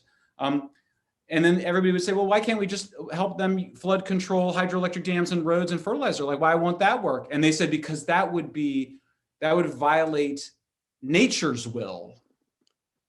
That would violate the natural systems and the natural orders. And they constructed an entire science called Earth systems. And they basically constructed a whole ideology designed to show why poor countries couldn't do what rich countries did to get rich. And then they said, we've determined scientifically that if you try to get rich like we got rich, some kind of cataclysm will happen. And there will be some mass. Actually, the way you avoid starvation is with irrigation, fertilizer, and tractors and roads. So why would you suggest that those things would actually make more starvation?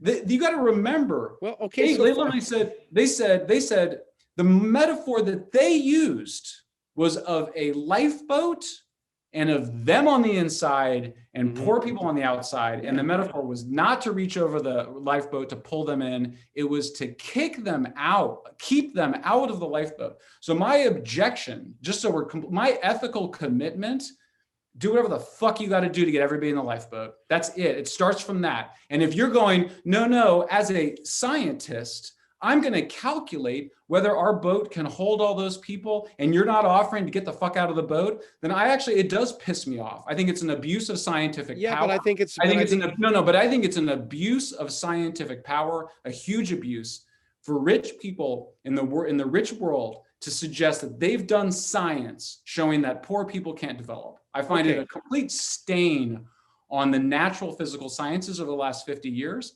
The biggest scientific journal in the United States is a Malthusian journal. Our biggest newspaper is a Malthusian newspaper. It's deep. I think it's very dark. And it's very, as the kids would say these days, it's very problematic, you know?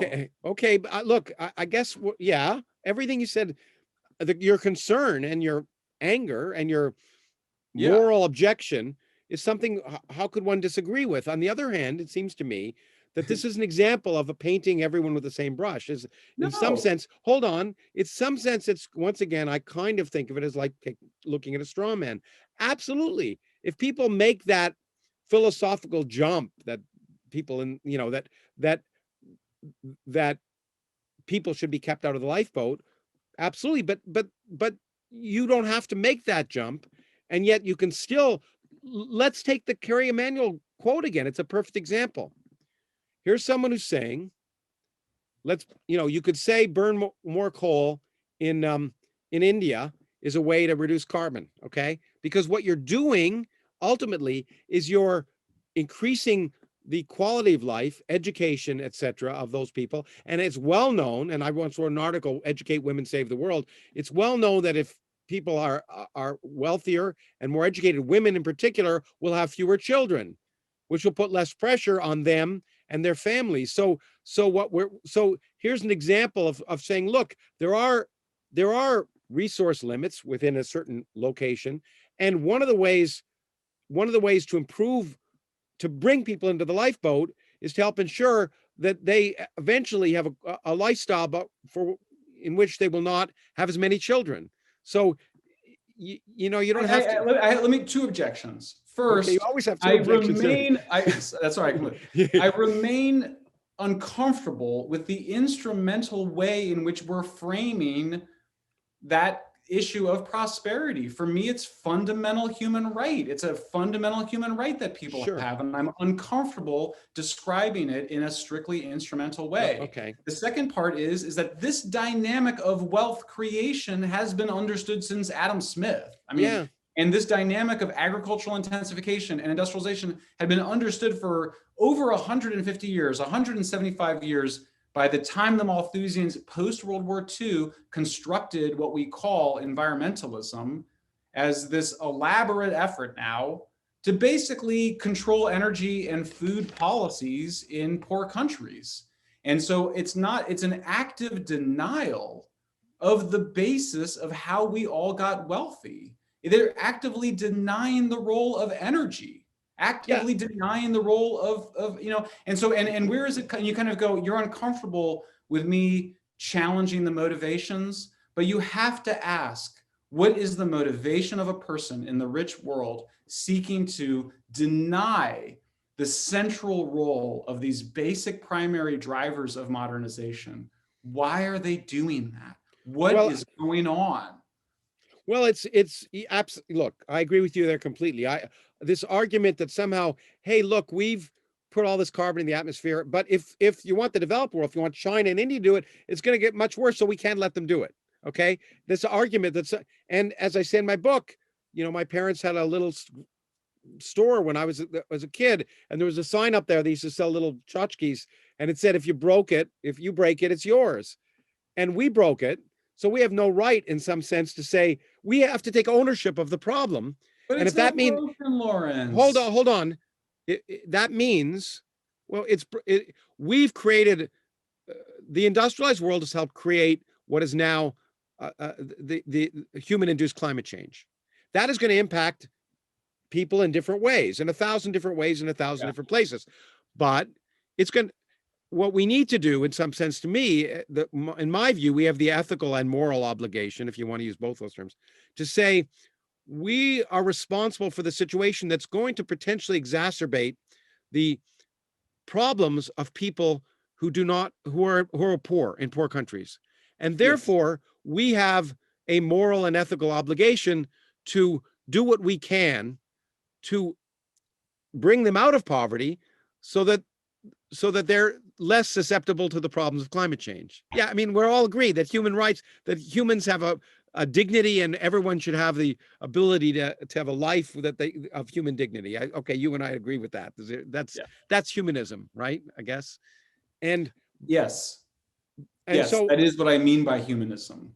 Okay, so what I guess I'm saying, as I said before, is that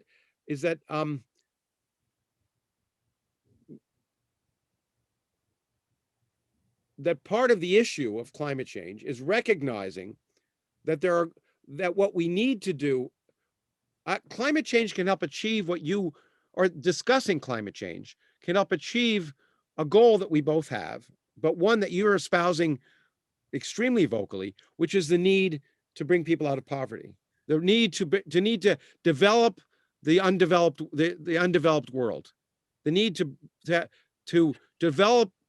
Yeah, well, I guess I'd say develop the undeveloped world. Lawrence, it seems like you keep wanting, in other words, you keep wanting to make it instrumental, and I don't understand. I don't understand why, because the categorical imperative is much, in terms of persuasion, if you're just simply trying to persuade people, it's much more persuasive to convince people that we just have a moral obligation for everybody to achieve prosperity. But I guess my point is there are going to be problems that wouldn't be present, that are going to make it much worse.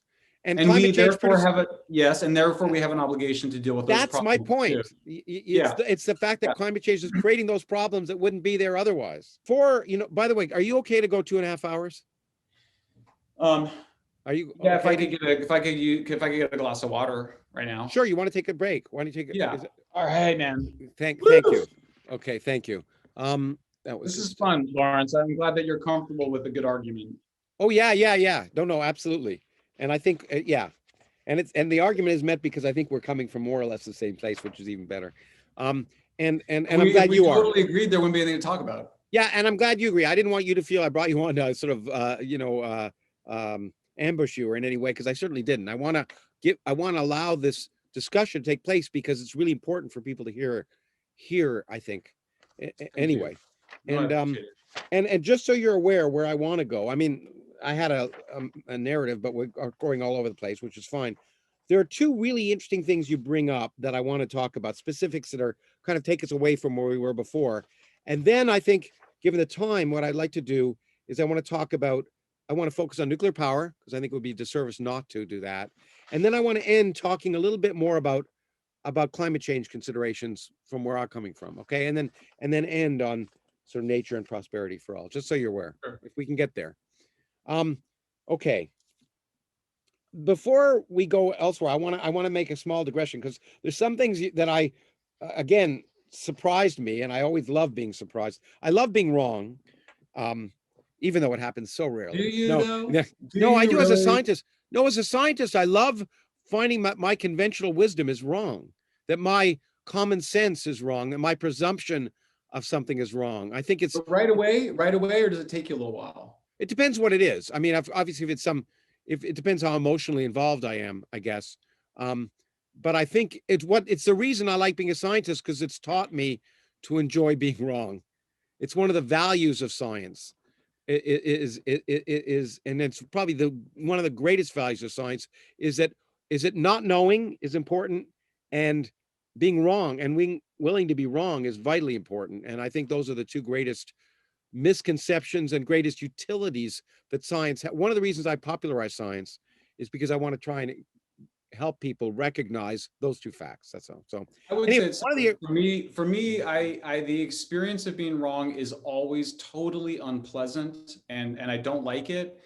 And interesting. being wrong and figuring out how I was wrong and actually speaking about how I was wrong has been maybe the most important part of one of the most important parts of my own intellectual life, on that. But I would say it differently. It's like emotional pain. At the time, you don't want it. It's terrible. But over time, you're like, I'm really glad she broke up with me. You know? Yeah. Okay. Or I'm really glad I was fired. I'm so glad I was fired. Yeah, no, I've had to deal with, and those human emotional things, being wrong or having, and I've had to deal with that a lot.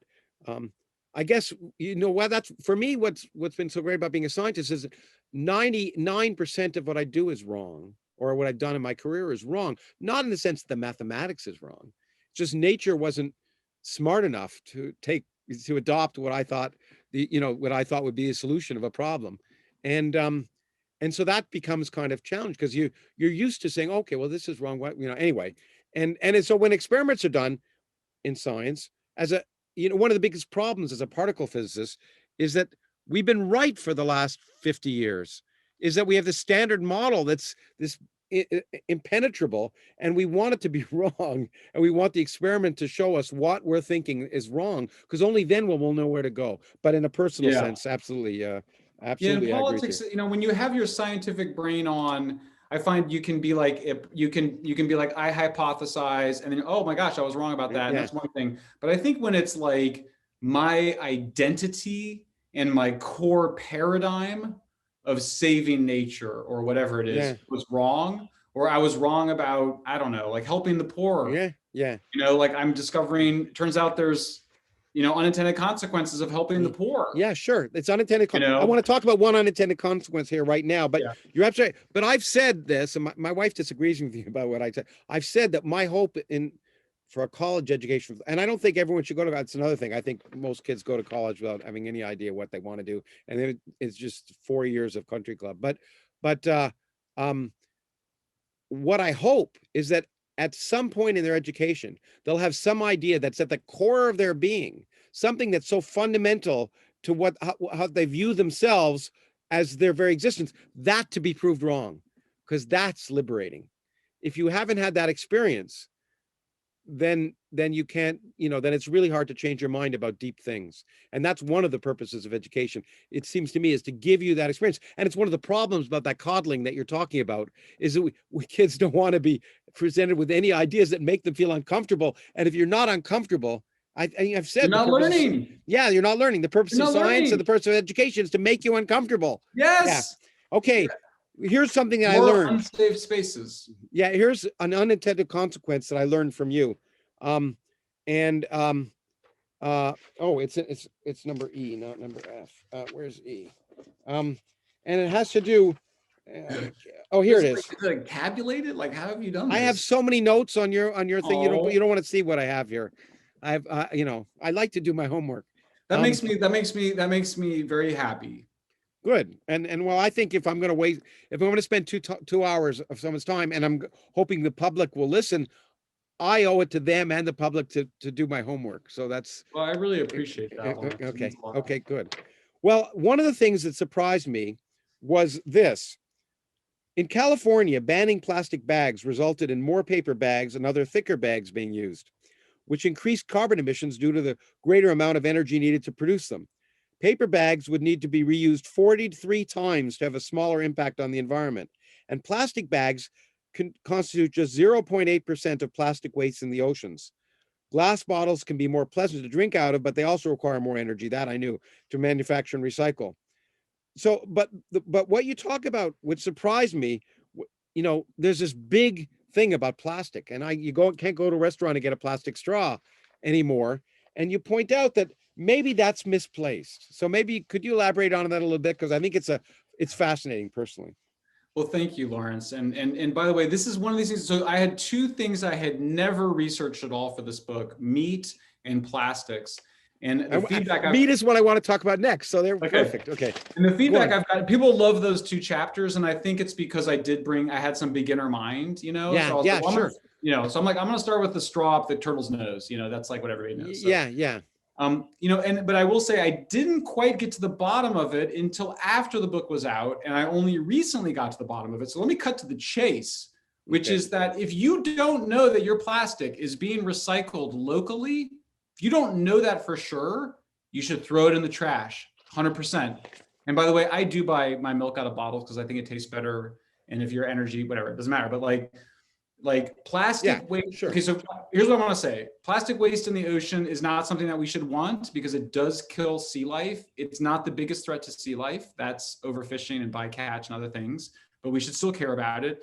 Almost all of it, not all of it, but almost all of it comes from poor countries that don't have landfills and incinerators, and that we have this incredible solution to our consumer waste, which is landfills and incinerators. Everyone kind of has these. There's been so much concern trolling on this. Yeah. The new incinerators break up the dioxin molecules because they burn so hot. That was the initial concern. We have them now in downtown Tokyo. Incinerators are wonderful. It's an incredible achievement. Landfills are also great. They've gotten better. They line them, they capture the methane gas, they burn the gas for electricity. They've gotten amazing. There's no risk of running out of space in the United States. If you don't have enough space, like in Japan or the Netherlands, you incinerate. So that's the full basic story of it. But yeah, I mean, I have to say, the thing I didn't quite get to the bottom of until recently, and I still haven't made a big enough, I don't know how to make a big enough deal of it, is that it appears as though much of the plastic waste, not all, but a lot of it that's going into the ocean from poor countries that don't have waste management systems is coming from us. Mm-hmm. I mentioned in there how China refused to take our plastic waste that we were recycling. So it's going to these other poor countries that don't have the facilities. And yet it's a complete abrogation, is that the right word, of responsibility by everybody in this process. I think there's actually corruption that goes on. Not like, I don't want to mean like kind of illegal, but it's a corrupt process to tell people that they are preventing their plastic from going into the ocean by recycling it, and then it potentially going into the ocean. It's crazy. Yeah. So I think it's bonkers. And I have to say, the big consumer products companies that determine all this stuff, they've completely allowed themselves to get in this situation of agreeing with Greenpeace that plastic waste, that recycling of plastic is a good solution. First of all, we shouldn't even do it.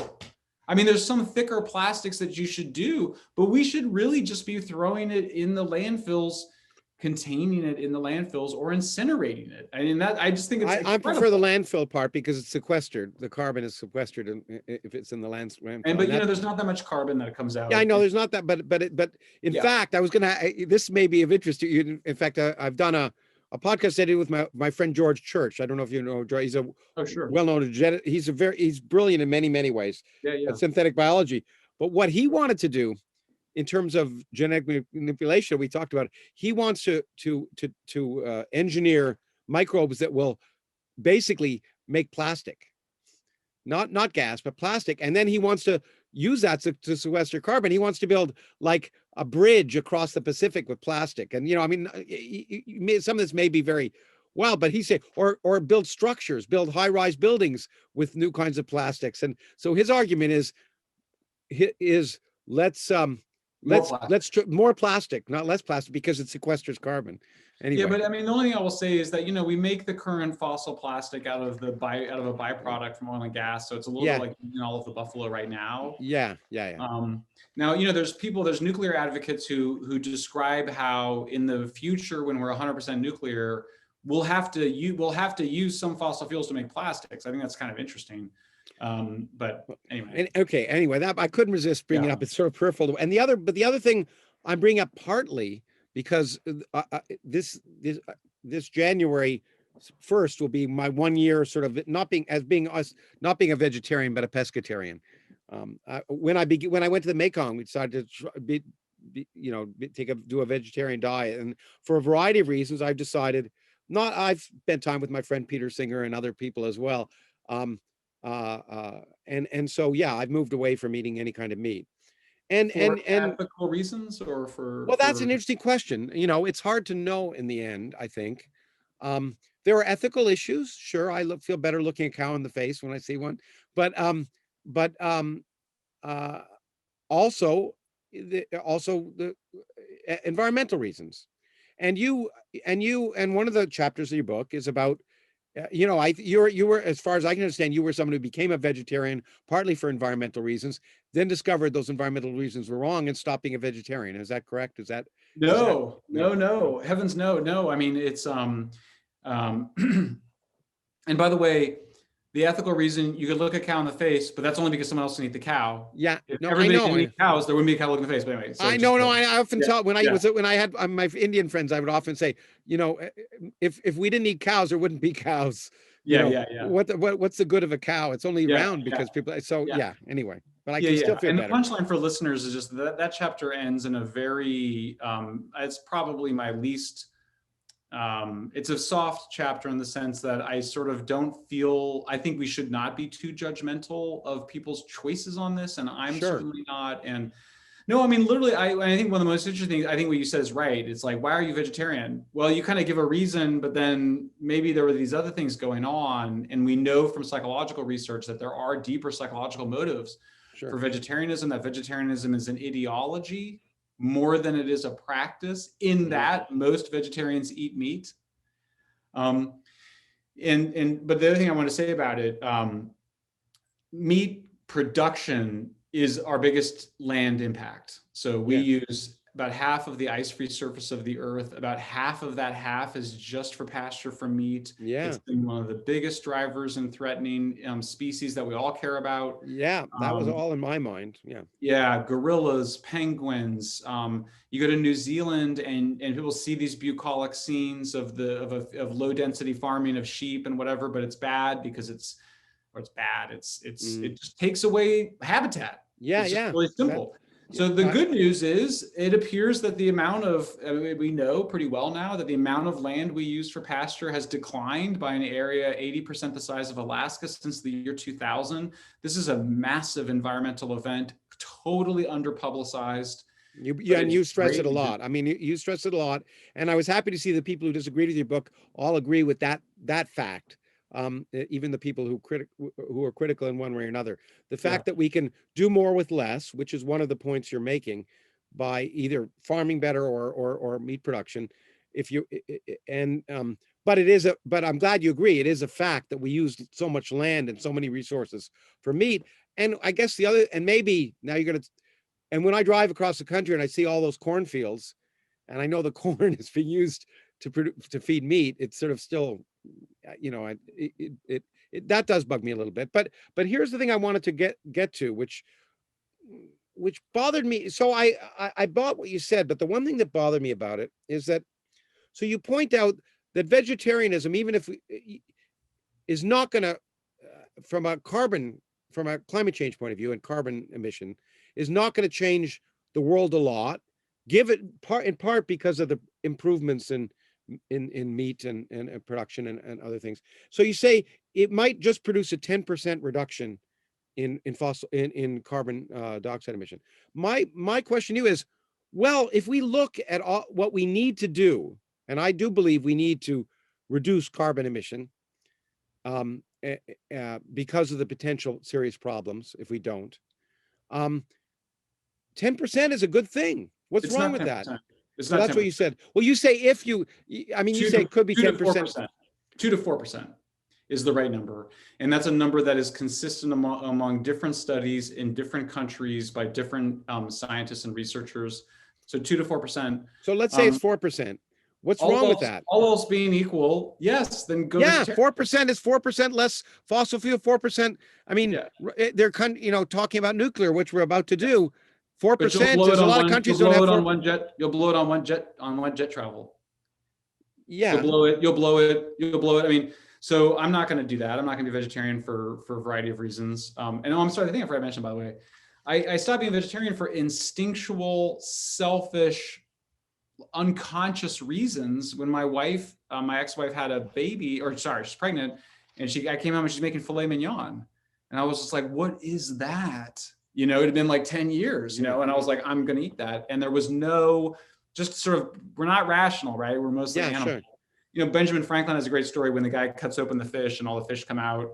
He was like, well, that fish ate all those fish, so I should be able to eat those fish, But I think, I mean, look, like I said, I fine, take credit for the 2 to 4%, but I just kind of go, I'm going to take credit for flying less.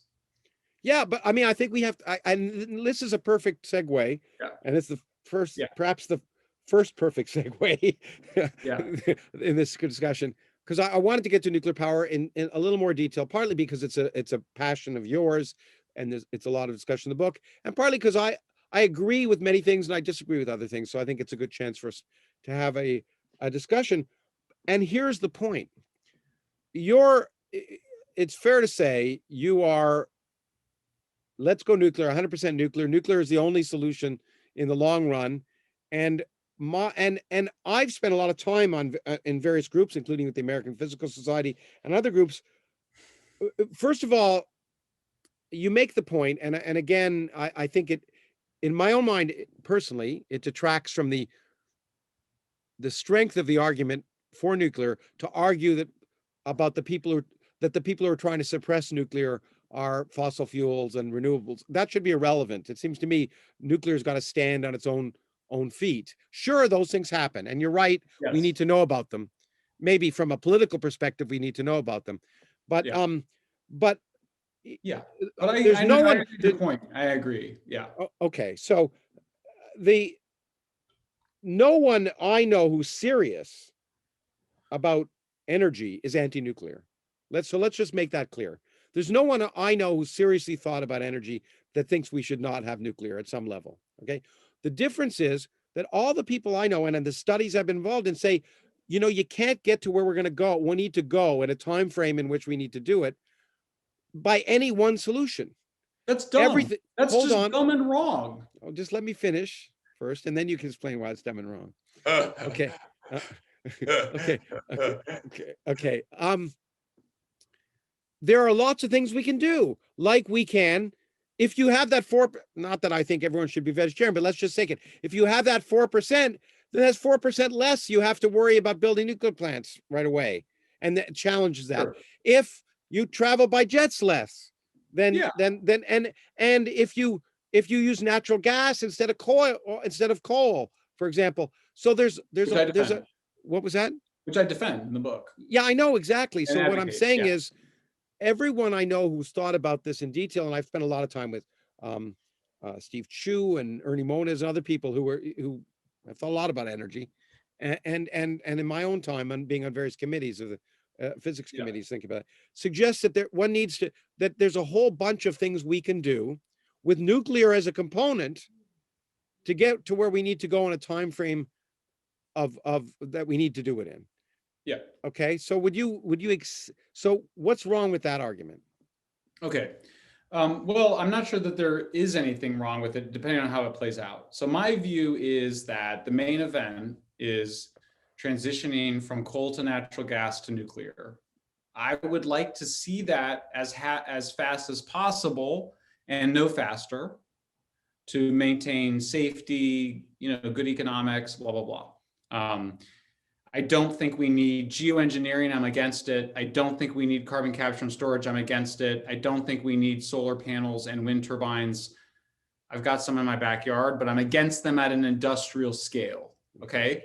That's my view. That's my whole view. Exactly. And I'm glad I gave you the chance. No, but here's what's going on with Ernie Moniz and Chu and those guys. And you just call it the Bill Gates view, which is they go, well, no, we need a mix. We need a mix, guys. We need a mix. It's going to be some gas and some carbon capture and storage and solar panels and wind turbines and blah, blah, blah. First of all, analytically, it's not true. You can just do what France did.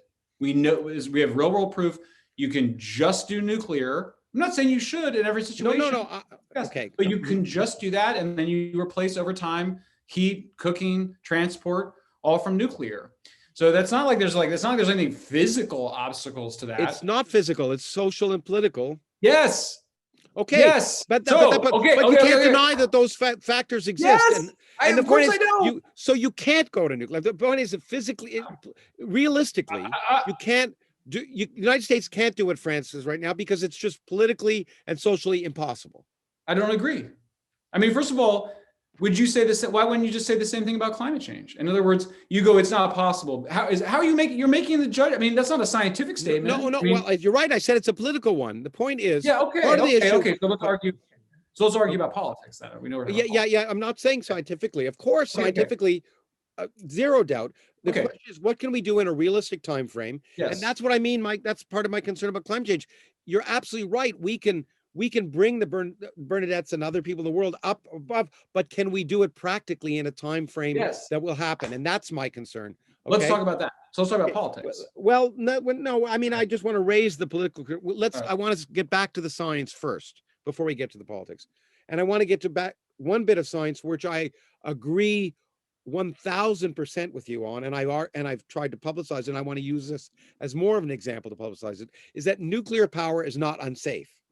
In fact, it is incredibly safe, and I want to go more strongly than you did talking about Fukushima. Okay, you talk about and you give a great example of how after Fukushima, Japan ultimately enacted, and I have it somewhere here, enacted measures that, of course, were much worse for the climate, much worse for the environment, etc. But Fukushima is an example of how safe nuclear power is, because you could not pick a stupider place to put a nuclear power plant, nor design it more stupidly than that power plant was designed. And it's a perfect storm for disaster. If you wanted to pick the worst possible design and the worst possible location, that would be it. And even then, when you look at what happened, the death toll, that is less than from coal in any given year. So let's make there is no death toll. Exactly, there is no death toll. But what I'm saying, I mean, even if you can, people might argue one way or another, but so few people have died directly, and so that's the first thing. The second thing is part of the problem, and this is where I, as a physicist, have become sort of evangelical in this regard, because radioactivity is this word that scares people. It's a terrifying word, radioactivity, because of nuclear weapons. And we've all seen the movies of, radioactivity going to kill us after a nuclear war. And even if it's not the thing is, it's so much easier to monitor radioactivity than it is from pollution from coal, for example. There's nothing easier to measure than radioactivity if you're talking about a pollutant. So so I want to make those two science statements where Yeah. we're in complete agreement, but I'm saying it with the premature at least of a physicist. Okay, so physicists have always been good on almost always been good on nuclear, but some of the worst anti-nuclear people have been physicists too. yeah, sure, absolutely. But now let's go to the areas that are maybe a little more contentious about why I'm not so why I'm much more say in favor of solar than you might be, or at least being a component, and why I have some problems with nuclear. And it is really economics. It's not the other aspects. I mean, there's zero doubt that nuclear, in it, all other things being equal, is just a perfect way of generating power. Do you think that do you think it's a perfect way to generate power in Saudi Arabia and Iran? In the long term? But yeah. I mean, in other words, you said it's totally safe, but is it safe in Iran and Saudi Arabia right now? Okay, well, and this is the one of the questions. There's three questions that you're pretty when it comes to nuclear weapons, you have a sort of pro-nuclear weapon view, which I also disagree with, but you think nuclear weapons have kept the peace and stopped wars. And I think if you've read Command and Control, you see it's just there, but for the grace of God. There's been so many cases where we've come so close. The more nuclear weapons you have, the more likely you are to have a tragedy. And while India and Pakistan may have stopped, while the fact that they possess nuclear weapons may have stopped aggression at some level, the fact that they have them is terrifying. Because I agree. Okay, that's why they work so well. Well, they're terrifying for the rest of the world too. I know. I mean, this is really important, and is that a local nuclear war between Pakistan and India will kill 1 billion people worldwide, because this physicists have shown this, and this is there's a lot of debate about that. No, it's not the nuclear winter it's not the nuclear winter of Carl Sagan. It's the more recent work that's been pretty strong, that at least I found convincing about where in the atmosphere things get sent and what it might do to climate. I mean, there's a big debate, and Kerry Emanuel paradoxically has been on a more skeptical side of that threat. But I don't think you need nuclear winter to be terrified of nuclear weapons. No, but I'm saying is that the more you have, the more likely it is that you're going to have a problem. So anyway, I mean, I think there's an underlying... But that's one of the problem. But that's one of the problems of that people do. And the reason I'm interrupting you is I want to get back to nuclear power. The concerns, let me just lay them out, and then you can explain why everything I'm saying is wrong. Okay, in your view. Okay, first of all, well, there is a concern about a potential correlation between nuclear power and nuclear weapons. So there's a proliferation issue that doesn't exist with hydroelectricity, say, or solar. Okay, so that's one concern. That is a real concern, I think, in my opinion. But more important than that is the fact that economically, there's social and economical issues. One of them is mildly scientific, and that is that and in fact, I was just looking at a study from the World in Data, which is one of my favorite places to go to. I love looking at the graphs from there, and one of the graphs is. They just produced a thing. Why did renewables become so cheap so fast?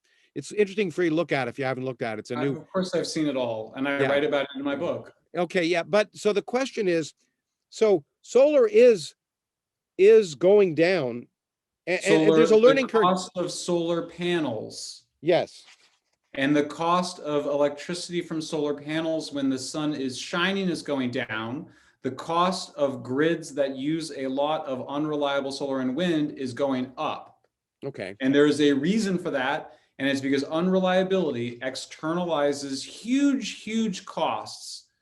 And the low power densities of solar and wind farms, which require 300 to 400 times more land than a natural gas or nuclear plant, create huge costs.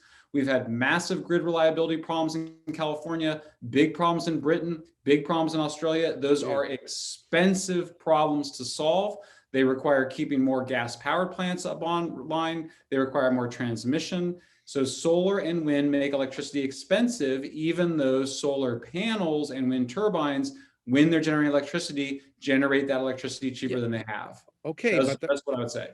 Yes, but one could use the same thing against nuclear power plants, saying that, yes, they're more expensive than they need to have been for a variety of reasons, but they don't have to be in the future. That's called learning. Right? Yeah, but this is different. This is different than that. This is an inherent, you add large quantities of unreliable electricity to electricity grids, costs are going to go up for reasons that have been well documented. When you add large amounts of nuclear power plant to your grid, you have to do very little of that. That's why, you don't need to have a bunch of big transmission. You don't need to buy a bunch of land. So, I mean, I kind of go, well, okay, but yeah. Go on. Sorry. No, I was going to say, I mean, I think you kind of combine the high economic cost of unreliable solar and wind and the high environmental cost, and you realize that it's driven by power density and the intermittency. These are not solvable problems. Those are inherent to the solar and wind flows. They're not solvable. Okay, let me give you my few other concerns. One of the arguments I've had about nuclear is economic, namely, they're big capital investments. They take a long time on average to build and operate. And therefore, therefore there are economic issues that always rise during over a 20-year period. It's the same reason it's hard to build an accelerator. Over a 20-year period, there's recessions and periods of growth. And so because there's such large capital investments, and they take so much time to really build, I don't see one concern is I don't see them as something that can help in the interim period to particularly address global energy issues. Yeah, I go, it's nonsense. I mean, look, the Koreans are building nuclear, before the anti-nuclear government came in power, the Koreans were building nuclear power plants faster than coal plants. That was one of my discoveries by going there and talking to people. You build the same reactor over and over again with public money at low interest. Build the same reactor. That's the key point. You build the same reactor, and then the cost per reactor goes down. And so my disagreement with the rest of with the rest of the pro-nuclear movement and the nuclear industries, they want to keep changing the design. No. That's we agree completely. What you want to do is you want to get something that works, and I would argue that what you want is the smallest possible size nuclear reactor. No, gosh, no, Lawrence, no. Oh boy. No, this is basic physics. You have to have, you don't get to reduce the size of the labor force at the same scale that you reduce the size. So the Koreans went from 1,000 megawatts to 1,400 megawatts per reactor. Oh my gosh, they got 40% more electricity without having to add hardly any more people. So no, you're totally wrong about the size. No, there's a reason for it, okay? The reason I'm gonna argue is that, first of all, I mean, you can build very manageable reactors that are small, but more importantly, one of my concerns about nuclear as centralized power, which is, I mean, you're in favor of centralized power because of power density, but part of the problem of energy is not just generation, but transmission. We have this, and I'm thinking about North America now, not so much, okay? Nuclear power plants are expensive here and time consuming, and much more so than Korea, for the same reason that China can build skyscrapers much more quickly than the United States. We've got regulatory systems that are in place that make from a realistic perspective, make it expensive and time consuming. And that isn't going to change in the near term. Oh, sure. So right now, sure it could. Look, here's what I'll say. We have around 60 power plant sites. You can add reactors to them. You don't need to break any new green ground to make any new nuclear in the United States. Look, I mean, if the United States doesn't get back into making heavy metal, heavy industry, nuclear power, I mean, can you imagine? Solar in the United States is just unboxing crappy Chinese solar panels. We're going to send all of our wealth to China when we could be producing it here. It makes zero sense.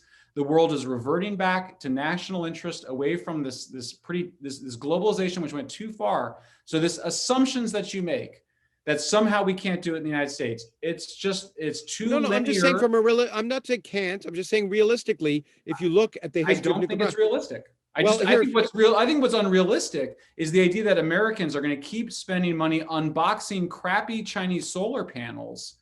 And that communities are going to continue to be quiet about it. We're organizing much of this. But hold on a second. If you can build nuclear power plant, why can't you build a solar panel I mean, it requires 300 to 400 times more land. no, I'm not talking about land. I'm talking about unboxing. The box that you have to unbox doesn't have to be made in China. All of it is. I know, but you just, And no one's even but hold proposing- on. Yeah. You see that? You see Yeah. the problem here? You're telling me France has nuclear power and Korea has nuclear power, so we can have it. And now you're telling me China makes solar panels, but we can't. Of course we could. Yeah, of course we could. Of So course, it doesn't but have to wouldn't be cheap anymore. Well, they would eventually, right? Yeah, right. I mean, eventually. It would get cheaper. I don't know if you get to the China price. Honestly, I don't know. I just don't know. You might be right. I can't say either way. Yeah. I'm not, and by the way, but in terms of political realism, there is nobody proposing that. There's literally nobody. So I mean, you can't on the one hand accuse me of being politically unrealistic on nuclear, and then say I'm being unrealistic. Well, I'm both ways too. You could say the same thing about me, yeah. But for me, aren't you just anti? But aren't you really underlying saying that you're worried about nuclear weapons? That's one. No? But I'm also, but my other problem with, and you're going to tell me I'm too influenced by Amory Lovins, who I spent a long time with many years ago. But one of the advantages I see, so there's lots of problems about solar that you've pointed out. Okay. Well, one of the advantages that I see is also what you see as one of the disadvantages. Namely, it's distributed. Namely, so I can have solar panels on my house, and I can take care of my own to a large extent my own power needs. I can and one of the problems of energy is not just production but distribution, and we have this power grid that's quite problematic in this country. And nuclear, by definition, because it's centralized and high density, requires a grid, maybe requires storage elsewhere, and where solar, for example, can be done locally. Every house, there's a lot of land use, but if every house had solar panels on them, pollution-wise, it might be a big problem 25 years down the road, and that's an issue we need to worry about. But it allows me, and it may allow some, and again, I haven't studied this, but my suspicion is it may allow some poorer countries where it's difficult to have the infrastructure to build a large central power plant for people to have power their own computers or whatever with solar panels. So the distributed aspect of solar panels is something that for me, even though it's lower power density, I see as kind of an advantage.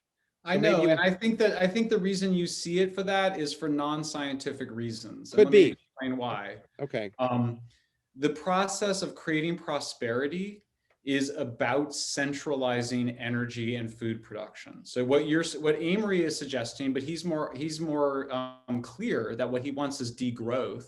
Yeah. What you would be suggesting in going backwards if you're going from centralized food and energy production to decentralized food and energy production, you are proposing making food and energy more expensive, because that is what will happen.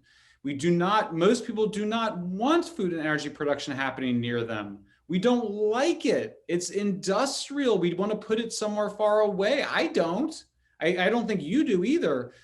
So this idea of distributing especially solar and wind, which have these massive environmental impacts, why would we want to distribute that? Why would that be viewed as realistic? It's highly unrealistic.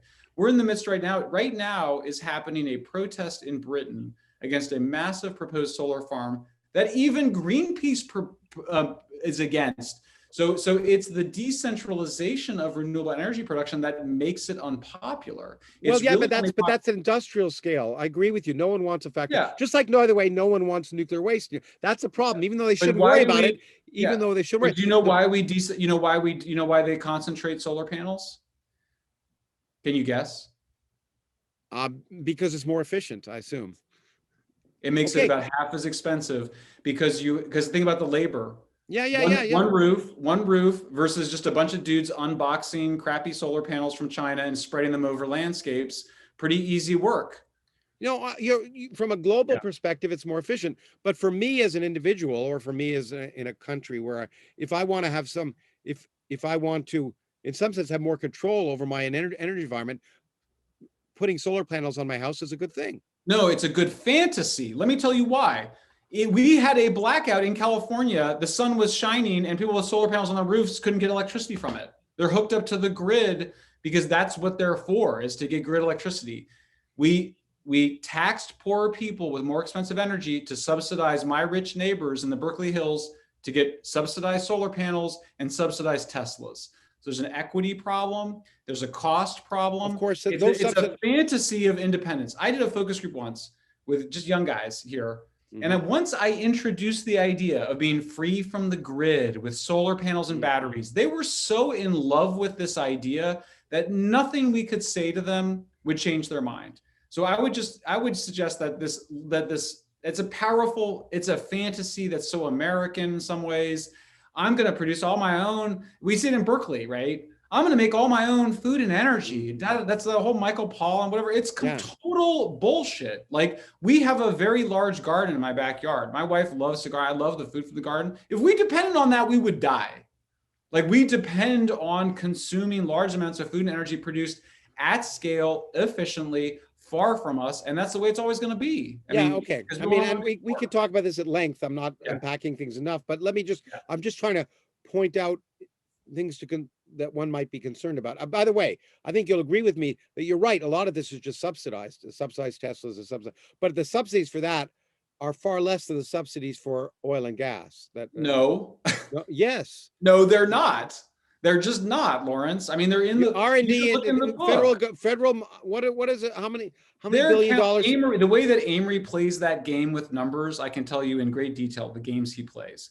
What he does is they count well depreciation as a subsidy, which is absolutely just. I was talking about R&D. I'm not talking about. I was lead author on the biggest study that's been done, or the first big study done on the fracking revolution in the United States, and it was trivial what the taxpayers spent to get the fracking revolution. Absolutely trivial. So I'm wrong. So that you're telling me, if you consider the whole spectrum of oil and gas exploration, that the R&D subsidy is smaller than that's used for solar. Oh, by a lot. Oh, it's I mean, if you really want to criticize, I'm willing to be wrong on that. I just don't know the numbers, but okay. Yeah, I mean, it's the production tax credits for solar. But let me. I want to just. We don't have enough time, unfortunately, to do this. Do it justice. But let me just say, if I'm Bernadette, or maybe not Bernadette, but if I'm the advantage, it seems to me, of solar is that if I want to bring myself up to a point where I can have lights at, where I can power some aspect of my small place where I live right now, just to bring me up so that I can have a computer or something that somehow allows me to create a micro bank or that allows me to drag myself up. What's the problem of solar panels for that? Look, if you want to go give Bernadette a solar panel, I'll tell you where to send it. I want Bernadette to have a solar panel, fine. But that's not what's being proposed. Okay. The World Bank is this is really important. Okay. The World Bank is taking money from what would be for gas plants, which are reliable, hydroelectric dams, and then subsidizing the sub-Saharan African governments to buy crappy solar panels from China. And then what do you get from them? You don't get any electricity at night. Yeah. You're left with a huge amount of electronic waste. And the bigger point, this is the most important thing. The way that Bernadette will get modern energy is by moving to the city. She's not doing anything that right now she's growing, I know, but for the near term, she's not in the city. You're right. In the long term, might be better. If you're saying, is it okay as a charitable exercise to give Bernadette a solar panel? Come on, but that's not what's. I know, but this is part of my problem. Is that in the long run, maybe moving the city is good, but people have lives, they have farms, they have kids. It's difficult for them to make that long-term economic, unless they're forced to by circumstances. It's difficult. No, if the World Bank helped to build the Inga Dam, then H&M and the other fast fashion sweatshop operators would potentially locate in Goma.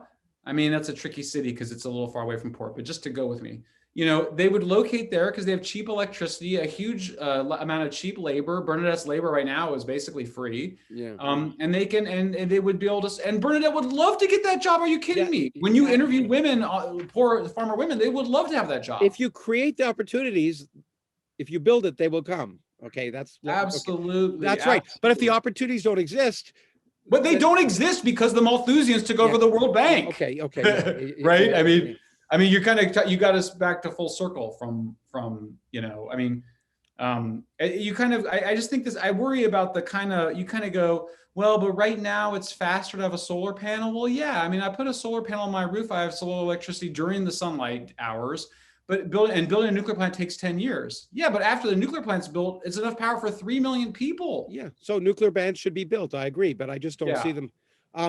I just don't see them as the panacea that you do. Don't see realistically, them, or you kind of don't want them. Oh no, I don't have any problem with nuclear, but I just think, given the realities, especially in North America, that for the first, you talk about 200 years from now, they'll the only nuclear power plants, maybe.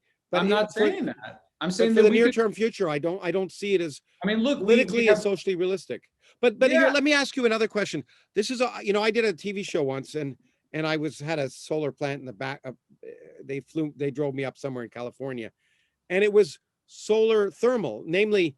Yeah. And it struck me as much more useful than solar electric, in the sense that, so all these mirrors were pointed on this salt, which would heat up and stay hot all night. So what's wrong with that?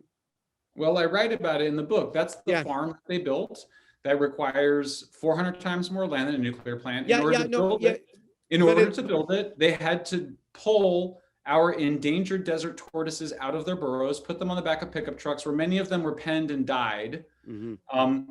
The project is widely viewed as an economic boondoggle and disaster in California. They didn't realize it at the time. One of the towers caught on fire, and they kill at least 6,000 birds a year, which are attracted to the light. Solar thermal is considered basically a dead technology at this point, been completely eclipsed by solar photovoltaics. So what's wrong with it is low power densities. It's low power densities, but you would agree at least it resolves the problem of power at night.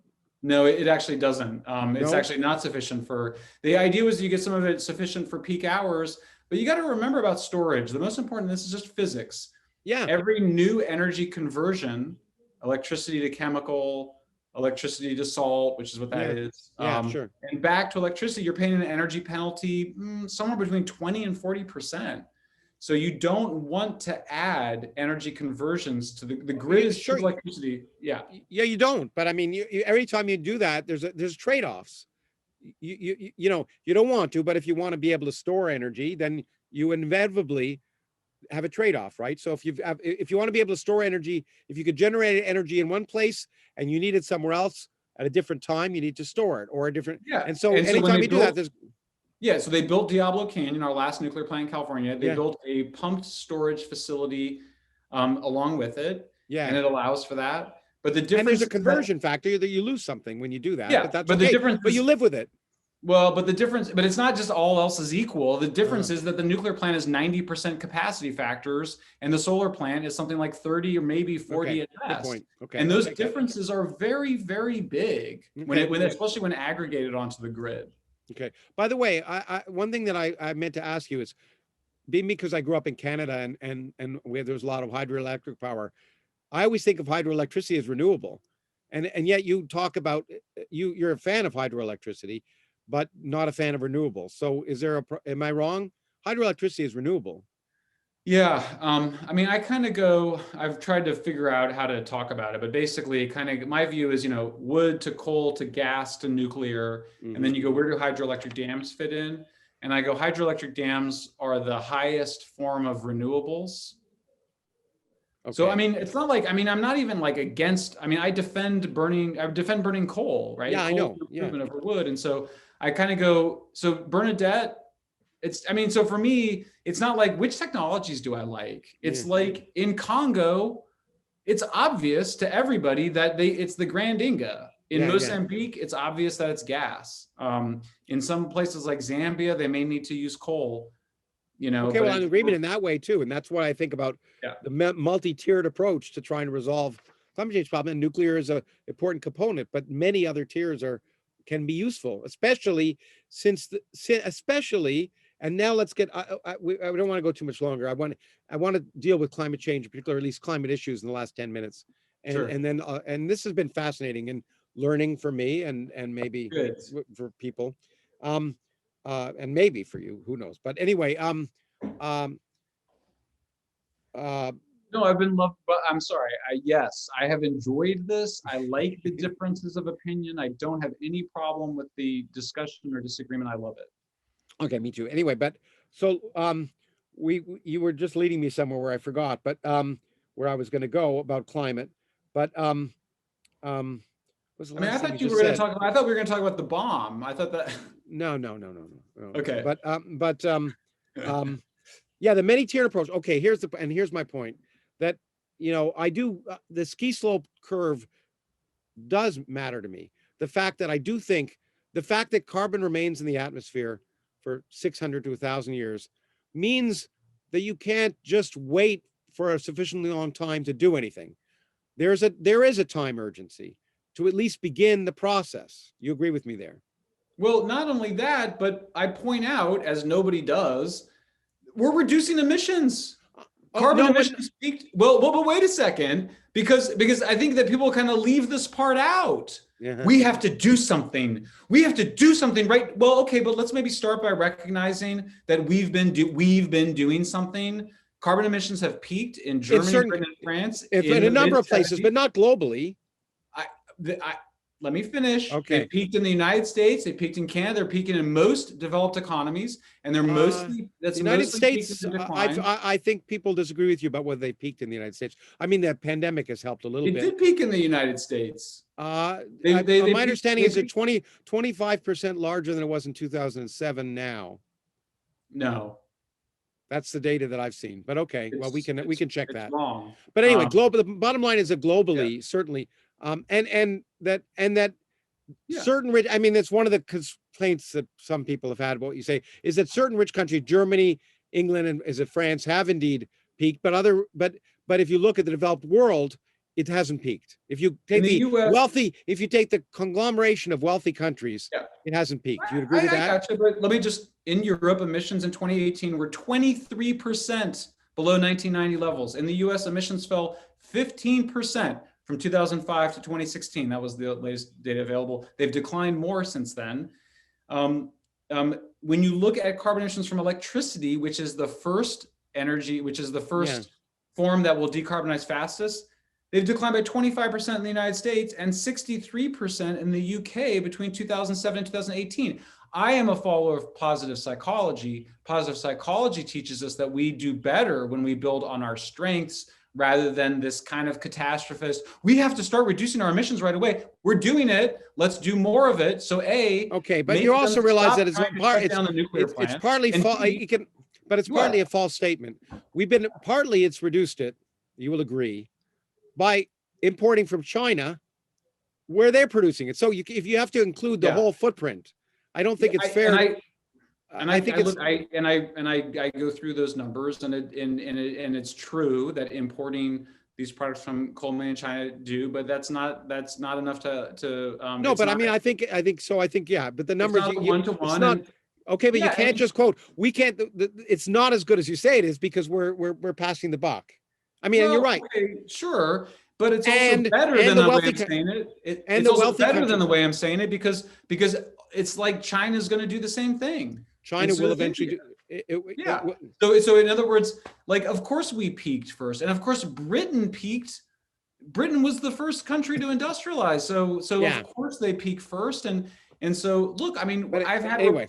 Let's not argue about this particular point. Okay, but the point is we need globally to peak.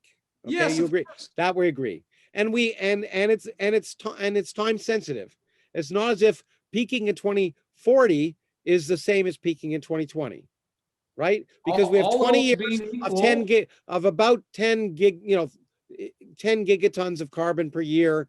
So we have 20 years of that. That's 200 gigatons of carbon, which is 1/3 of the amount of carbon that was in the atmosphere before the Industrial Revolution. So all else being equal, we don't want any carbon emissions. Yeah, okay, all else great. being equal, we don't want any climate change. So let's get the left to stop trying to shut down nuclear plants. I agree with you. Shutting down nuclear plants is, and I've argued, and by the way, I've lobbied against it too, and spoken out against it. And it's the stupidest thing in the world if it ain't broke, don't fix it. And they're trying to break it. Yeah, I know they're trying to break it. And you're right. And I think and I learn, and of course, I'm always skeptical. I've read so I don't. The political arguments you give for why it's trying to be broken are interesting to me. I'm always skeptical because I've only learned them from you, so I'm skeptical. But it's important to know that there are social and economic pressures that are working against nuclear that I didn't know about. So that's interesting. But anyway, so we need to turn the ski slope downward. And every year we wait, it becomes harder and economically more difficult to do what we need to do. Not waiting. Nobody's waiting. Nobody's waiting. There's no waiting going on. In fact, the transition from coal to gas continued under Trump. Well, of course, because I know it doesn't matter what he said. Coal's dead regardless. That's true. Because gas is cheap. Yeah, right? But okay. But globally, we are not turning it over. Okay. So it's true that that in various wealthy countries, efforts are made, just the people are voting with their feet. Coal's dying because it's not economically viable. It's not that people care about the climate. It's dying for many other reasons. Does it bother you for that? Does that bother you? No. I mean, I'm happy. And not only that, as someone pointed out a long time ago to me, which was the first time I learned it, you close every coal plant in the country, and the number of workers that are out of work is so minuscule compared to almost anything else that it's not going to have an economic problem. When you worry about coal miners, but as an economic problem, it's not a problem globally. I mean, coal closing, you can compensate for that by opening factories and by retraining workers so easily. So, okay, so that's not a problem. But anyway, globally, we need to address this problem. And one of the things that you don't, so there's 4 items that I would say, and mostly from my own, to some extent from my own book or my own thinking about climate change, that I would sort of slightly take issue with. First of all, I'm much more concerned about sea level rise than you are. I'm much more concerned about it because it's built in, first of all. And we did this already. We did sea level rise, right? Yeah, I know, but it's built in. Yeah, well, we didn't. We talked, but I mean, it's built in, and you argue, well, the Dutch are already talking to people in Bangladesh about it, but I don't see. I see it as a cause of concern that will produce socioeconomic problems that we need to be much more serious about, and so I therefore take sea level rise as a climate change problem that is severe in this century and cannot be addressed easily by much of the world in the way it will be in the developed world. So maybe we disagree, but I think we already talked about it, man. I mean, yeah, no, but were you aware of the fact that places are much lower, that there's much more sensitivity to sea level rise at the level of 1 meter than we ever imagined 3 years ago, 5 years ago? I honestly, I mean, I'm kind of like, I feel like I'm having to repeat myself. Okay. Let's skip that then. Let's talk about, one of the things you talk about is the Amazon. Sure, it's not the lungs of the world, but here's a problem that as far as I can see is a real problem from the point of view of at least carbon and the point of view of, so part of deforestation of the Amazon and part of the effects of climate change are to make it drier. And in fact, the Amazon creates much of its own humidity, as you know. And so eventually there's a potential for it to become drier and turn more savanna-like rather than rainforest-like. And I know you're a big fan of rainforests. That will turn it into a carbon source instead of a carbon sink, because all of that material that dies off will become a carbon source. Are you concerned about that? Because some people have argued that that transition from rainforest to savanna can begin to happen if 20 to 25% of the Amazon is deforested, whereas now 17 is. All else being equal, I don't want to see any forest cut down. So all else isn't equal. That's the problem, right? And so all else being equal, I don't really want any environmental change.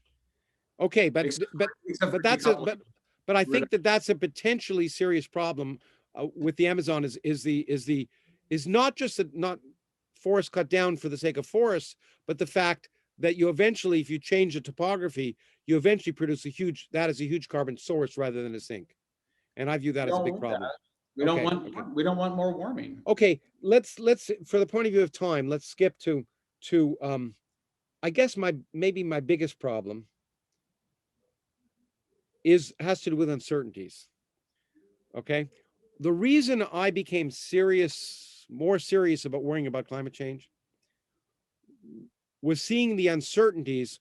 So risk assessment is likelihood times devastation, right? Okay, and I know you bring up, Severity. Asteroid impacts and stuff like that, but I don't see it as the likelihood of many of these things is the same as asteroid impacts. So I see the fact that the fact that we are uncertain, and uncertainty is a good thing in science. It's not a bad thing, because we now know, because it tells us what's possible, and but it also tells us what's impossible. Okay, because the range of allowed things are possible. Take, say, Greenland, for example, just as one example. The data tells us that, okay, with 6 or 7 degrees of global warming, the Greenland ice shelf will disappear, for sure. Okay, and it has disappeared if you look at paleoclimate studies numerous times in the past. Okay? Over what period of time? Okay. Now, exactly, over millennia. Centuries or millennia. That's the time frame. Centuries to 1 to 2 millennia. Okay? And that's great. And that's 7 meters of sea level rise, okay? And that's happened before, and it can happen again. The uncertainties, however, that suggest that in order to destabilize the ice shelf in Greenland, 6 or 7 degrees will definitely do it, but 2 degrees might, because of nonlinear feedback effects that were already seen in 2019.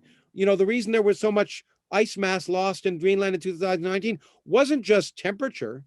It was the fact that probably because of ocean currents, because of the fresh water being down there were high pressure areas over Greenland that weren't there before, which meant there was more sunlight, which meant there's more melting. And so you've got all these nonlinear feedbacks, which are really hard to calculate. And that's why there's uncertainties, because nonlinear physics is really hard to calculate and really hard to simulate. And so you've got this possibility that you could have 7 meters of sea level rise, and it could be destabilized and happen because of temperature rise that is more or less guaranteed in this century. And that's a reason to be really concerned about letting it. That's why climate change is more of a problem than it might be otherwise. It's not just the temperature rise, it's these possible nonlinear effects. And I know you poo-poo tipping points, but there's a lot of evidence that, you could just give examples of how one nonlinear impact can have an impact on another. I was going to give you a reading from a Nature article recently. It doesn't really matter how changing ocean currents will will dry out the savanna, and look, here's how I resolve it. I go, all else being equal, we want less emissions, less warming. So that's all else being equal, we want that. But you kind of go, great, and then you kind of go. So then, in terms of like uncertainties and real outlier, real black swan events, these kinds of things. You do have to think about, by the way, and you cannot dismiss asteroids, supervolcanoes, of course, yeah, pandemics. But I think it's unfair to call a supervolcano or asteroid at the same level as the possible severe impacts that are still speculative, but are much more plausible and more likely than, if I had to give a probability of being destroyed by an asteroid versus not being destroyed, but severe sea level rise, I would say sea level rise is much more likely. Much more likely. That's not a scientific statement. That's just your kind of intuition. It's looking at the probabilities. I'm sorry, but if you really want to get into this, read Václav Smil's book, where he goes through all of these outlier risks, and actually, that's not where he comes out in terms of either severity or probability.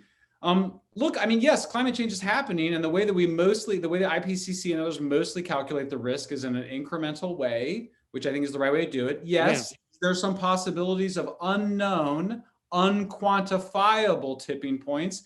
Yes, And we can say the same thing about other risks. That's Yes. the point. And Yeah. I think any effort to go beyond that is suggests false precision around either the probability or the severity. So to single out, so you kind of go, are you worried about black swans? Yeah, I am. No, but here's my point. It's this, and to come back to it maybe brings us together to end this. I mean, it's my last epilogue is called "Fortune Favors the Prepared Mind" in my book, and I think it's true in all aspects. Okay, and when it comes to the severity, I wouldn't call them black swan events, but let's just I just took it as one example, the uncertainty of the Greenland. I could have gone a lot of other things, but I think certainly the Greenland ice sheet. What you can say is because we don't know what temperature increase will destabilize that and guarantee that it will disappear and guarantee 7 meters, right? We can moderate the time frame over which that's going to happen. So it may be inevitable at some level that Greenland ice sheet is going to, but what we can do is, if we think about it, is we can say, okay, but we can push that off into a future where maybe we can use technology in other ways to ameliorate the situation. And so we need to see those outliers as a way for us to say, yes, but what can we do so to push that off? So what fortune favors the paramount by understanding and accepting those possibilities. It's not just fly in the sky stuff. It's saying we recognize that it further motivates us to prepare ourselves and prepare our technology, our economics, our innovation now. And I think the same thing is true for exactly what you're saying, that because of the problems of poverty and not having clean water and looking at what happens to people, it motivates us to be prepared to do the rational things now, build dams in the Congo, provide economic opportunities in factories for people in cities. It's exactly the same. And I think that's where I would sort of say we come together, nature and prosperity. We come together by saying, but by not forgetting those horrific potentials of climate change and saying, look, that's just wild speculation, but recognizing that the fact that those possibilities exist further motivate us now to act rationally to reduce the risks. Yeah, you'd agree with that.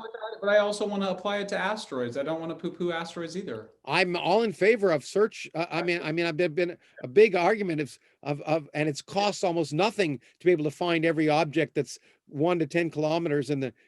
I mean, that's one of the best things we can do for planet, and it's not even unrealistic to move them. You know, in 10 years, you could easily move an asteroid. So yeah, fortune favors the prepared mind, and I agree with you there. And I think I would just, the only thing I would add is that, I mean, I think there's a kind of, there's sort of, I think the tipping point stuff gets so abused in a particular way, I think, which is to sort of go, given the size of the damages being, basically civilizational catastrophic, then therefore anything I demand politically should be acceptable. And that's what I'm opposed to. And I know you polarize, but that is how it is used. And because you can do the same thing with anything. You can kind of go, look, if an asteroid hits, it's nuclear winter, and therefore we should put all of our money into that. And you go, well, wait a second, but then, first of all, we're all going to become poor to defend against asteroids. There's there's more reasonableness in there. I agree with you completely. Yeah. I guess I just think of that there is some global imperative to act rationally now, and I actually see the things come together, that fighting climate change may be instrumental in your language, but it also achieves the goals that you want too, I guess. And I think you can do both. As an environmental activist, my experience is that saving gorillas is about showing the gorilla, saving the nuclear plant. I don't need Greenland ice sheets to save nuclear plants. I've never mentioned. Yeah.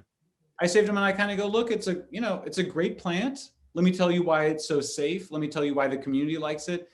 By the way, did you know it doesn't produce any air pollution or any water pollution? I don't need Greenland ice sheets or tipping points for that. Okay, and that's why I wrote my book too, in the sense that to get people to think about the real situation. I say, hey, look, Here's what's going to happen. Here's what we know is going to happen. And here's our ways we might be, and here are issues we might need to deal with, and we should start thinking about them now. I mean, here are the funny thing is that the funny thing is it doesn't persuade the people that are trying to shut down the nuclear plants. well, fracking. I guess look, I agree. I think you're right. Probably, I guess from my point of view is I can think of what I can do, and I can tell, and I can show people, what I can show people is that the wild speculations and the firm speculation and the firm predictions are different. And here's why. And here's why you should live in the real world and deal with the realities of the real world. And I can't show a picture of a gorilla, but I can show the realities of the thermal expansion of water and what's going to happen whatever we do. Anyway, look, it's been your intentions are pure and that you're doing it for the right reasons. Well, in any case, whatever, well, and there may be reasons that, as we all know, unintended consequences, but I just, there's an old saying, and I've said it before many times.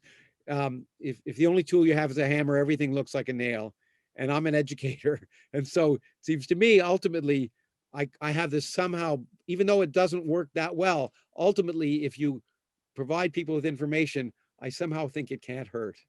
But anyway. Always, I can't persuade the people that are shutting down nuclear plants either. Yeah, no, exactly. And so I hope that I hope somewhere in the 3 hours that you've kindly and generously devoted, and I've enjoyed, that somehow people may find some useful information. And I hope you find it as an opportunity to be able to give it. And pleasure to meet you, Lawrence. And I appreciate the back and forth and the good spirit and the dialogue very much. Yeah, good. I'm glad you were.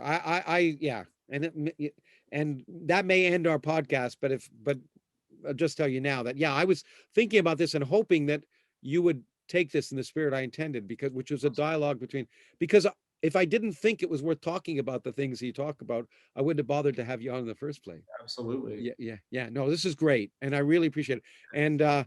And as my friend Steve Weinberg would say, who's an atheist as much as I am, you're doing God's work. Oh, thank you. Back at you. We define God as love, especially. Yeah. Okay. You take care. Well, Michael, it's great to have you back. We had a long and interesting conversation almost 2 years ago, I think, about climate change when your book came out. And because of various issues associated with the pandemic and otherwise, we hadn't been able to broadcast it yet. And we were planning to, in fact, just get it out this month. And then, of course, I discovered you were running for the governor of California. And in the interim, between the time of the climate change book, you wrote another book called San Francisco. I've got to get that right. And it therefore kind of gave me an idea of some of the issues that probably were driving you to think about problems in California. And I thought it's a great time to just, update a number of things, and in particular talk about, why you're doing what you're doing and the issues that you think are important. So I thought we'd have a chance over the next few minutes to do both. So welcome, and it's nice to see you again. You too. Thanks, Lawrence. I appreciate coming back on. Yeah, well, so I'm assuming that San Francisco, I'm going to say it again, San Francisco, helped motivate what you're doing now. But why don't you give me a little preface to why you're doing what you're doing and how it relates to some of the issues in that book? Sure. Well, so I've been concerned about this issue of homelessness for a long time. It's a book really about homelessness, crime, and drugs. I'd worked on drug decriminalization in the late 1990s, including for George Soros's foundation. I helped to decriminalize marijuana. I worked on needle exchange with Maxine Waters, and really felt like what we were trying to do was to get more rehab instead of prison for people committed of drug crimes. Sure. I never worked as much on homelessness, but it never struck me as a problem exactly of poverty. There was an open drug scene of mostly heroin users across the street from where I worked in San Francisco in the the early to mid 90s. My aunt had schizophrenia. My parents are psychologists. I've always understood what mental illness was and is, but like a lot of people, just the word homelessness shaped my thinking around this being a housing problem. So as late as 2019, I wrote a column for Forbes saying we needed to build more houses to solve homelessness. Some friends of mine were like, this is a drug and mental illness problem. And I was like, oh, right. And so I wrote a second column pointing that out. At that point, my Forbes editors said, you're an energy columnist. You can't write these articles. And so that's one sign that you need to write a book, especially on a topic that is complex, it does have a housing element too, but it's sort of housing, mental illness, drugs, crime. Apocalypse never became a bestseller. That meant that I was able to, or at least in this case, I was able to write another book because there was some sense in which it might sell well as well. Mm-hmm. I knew I wanted it to be on this topic. And the pandemic was a great time to do it because I had to be at home. And this is where the topic is. I live in Berkeley, so this is where the main event was taking place. And yeah, I'm heartbroken by the situation on the streets. I think it's a humanitarian disaster. I'm angry at the politicians that have made it worse. It doesn't need to be like this. I'm inspired by what they've done in Europe in terms of dealing both with drugs and crime and mental illness. And I think that California is a place that should be pursuing those kinds of, well, I guess you might call them progressive policies, more humanitarian policies rather than the kind of radical left victimology policies that I think are behind the crisis. Well, let's pick up there. It's a good segue then, because homelessness is obviously an important issue, and it's great that that's what drove you into this particular race. But you ended up by saying sort of the radical left has basically displaced woke policies. It's not just with homelessness, and I'm wondering, San Francisco is, a lot of people say it's sick for other reasons, woke reasons, and renaming schools and other things. And California is a center for a lot of that. And I'm wondering how you sort of view that in the context of your current race as well. Yeah. Well, yeah. So, just to skip to the punchline of the book, because the book works through a set of debunking of what this problem is and what it's not. And so just sort of like the climate change book in that regard, I guess. Yeah, it is similar. Yeah. So in this sense, it kind of is the people on the street that live in the open drug markets, which the Europeans call open drug scenes. Open drug scenes being places where buyers and sellers meet, but the buyers are in such late stage addiction that they end up just living in the open air drug markets. Yeah. So your intuition that the people in so-called homeless encampments are actually late stage drug addicts is correct. You're not wrong about that. Most people sense that. The proverbial mother escaping an abusive husband who's homeless for a night, or the person who lost her job and can't find somewhere to stay. As a society, we do a pretty good job of taking care of those folks. Those folks tend to go stay with friends and family. They join millions of other Californians. They move out of state. The strictly poverty-driven homelessness are not folks that go and live in open drug scenes. Open drug scenes are dangerous. They're dirty. They're violent. The women are sexually assaulted. The dealers enforce their trade with machetes.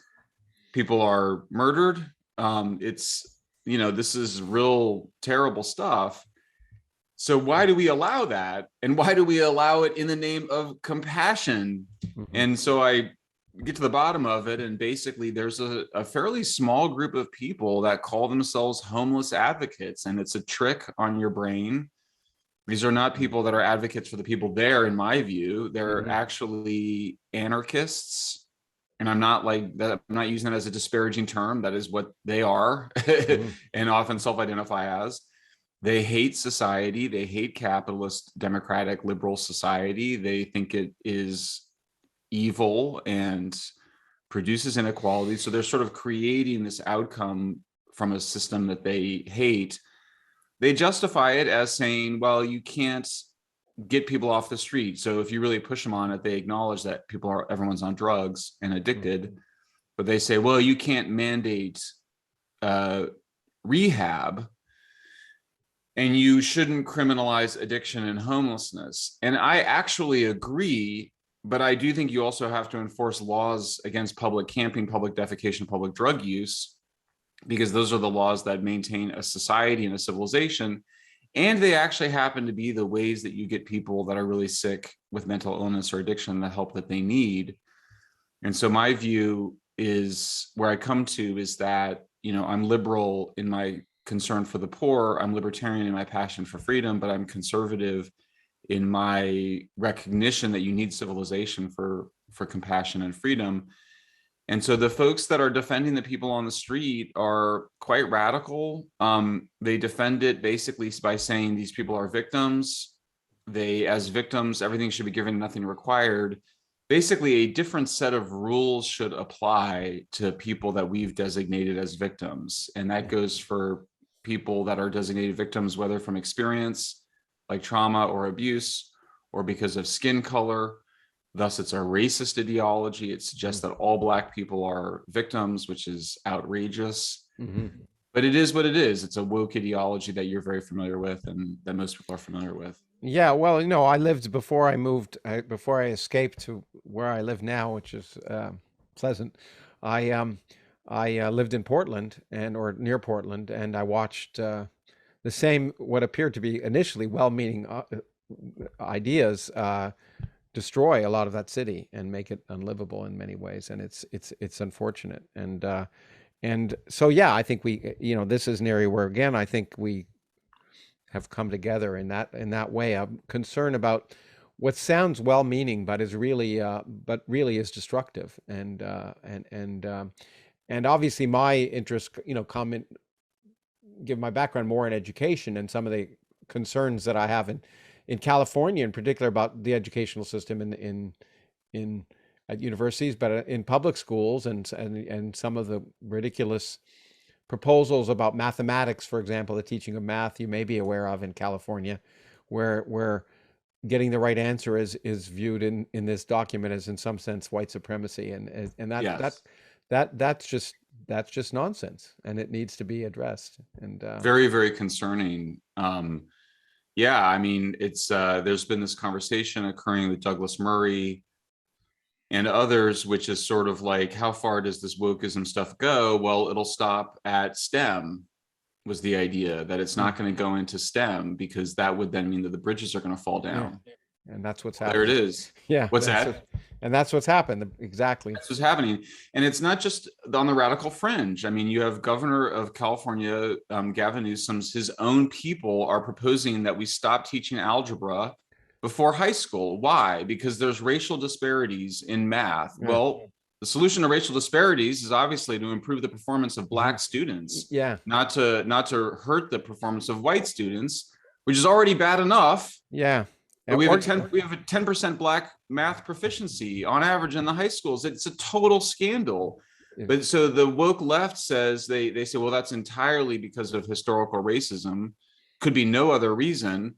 And therefore, they couldn't entertain the fact that, I don't know, maybe you need a longer school day, or maybe you need a longer school year, or maybe the students ought to be studying math more. Yeah. I mean, radical idea. Yeah. Yeah, exactly. Or may, and that you get rid of programs for gifted students, because somehow that, again, increases disparities.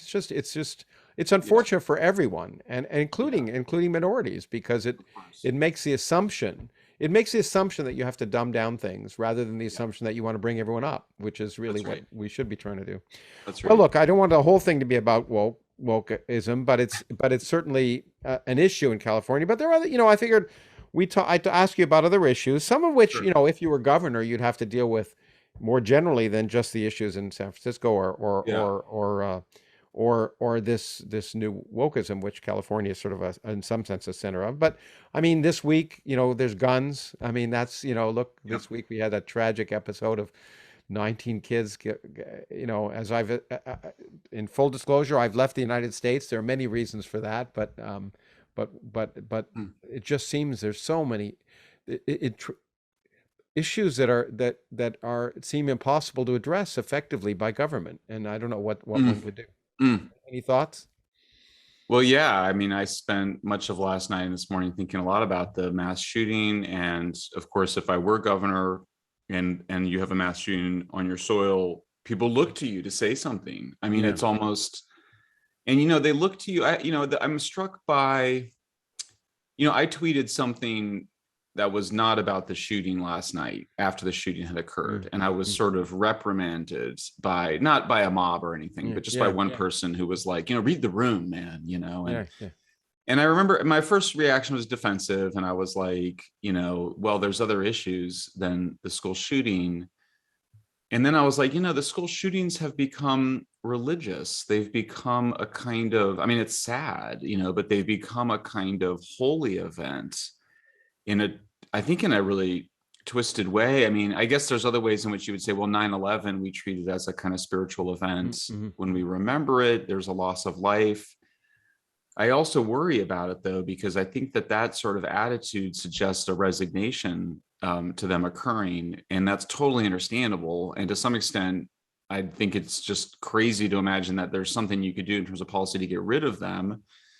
I do support gun safety laws, what we used to call gun control, until the gun control advocates figured out that the word gun control was triggering. Because it's gun safety, so fine. Gun safety. Obviously, we have a Second Amendment. It's pretty darn clear amendment. It does have this part that says it needs to be a well-regulated militia. I think about that a lot. The intention is clearly well-regulated. Well, it's not well-regulated if mentally ill people are getting super powerful guns. So I don't think we're going to be able to fully, we should have gun safety laws and push them as far as we can under the Constitution, but people that really want to get guns are going to be able to get them.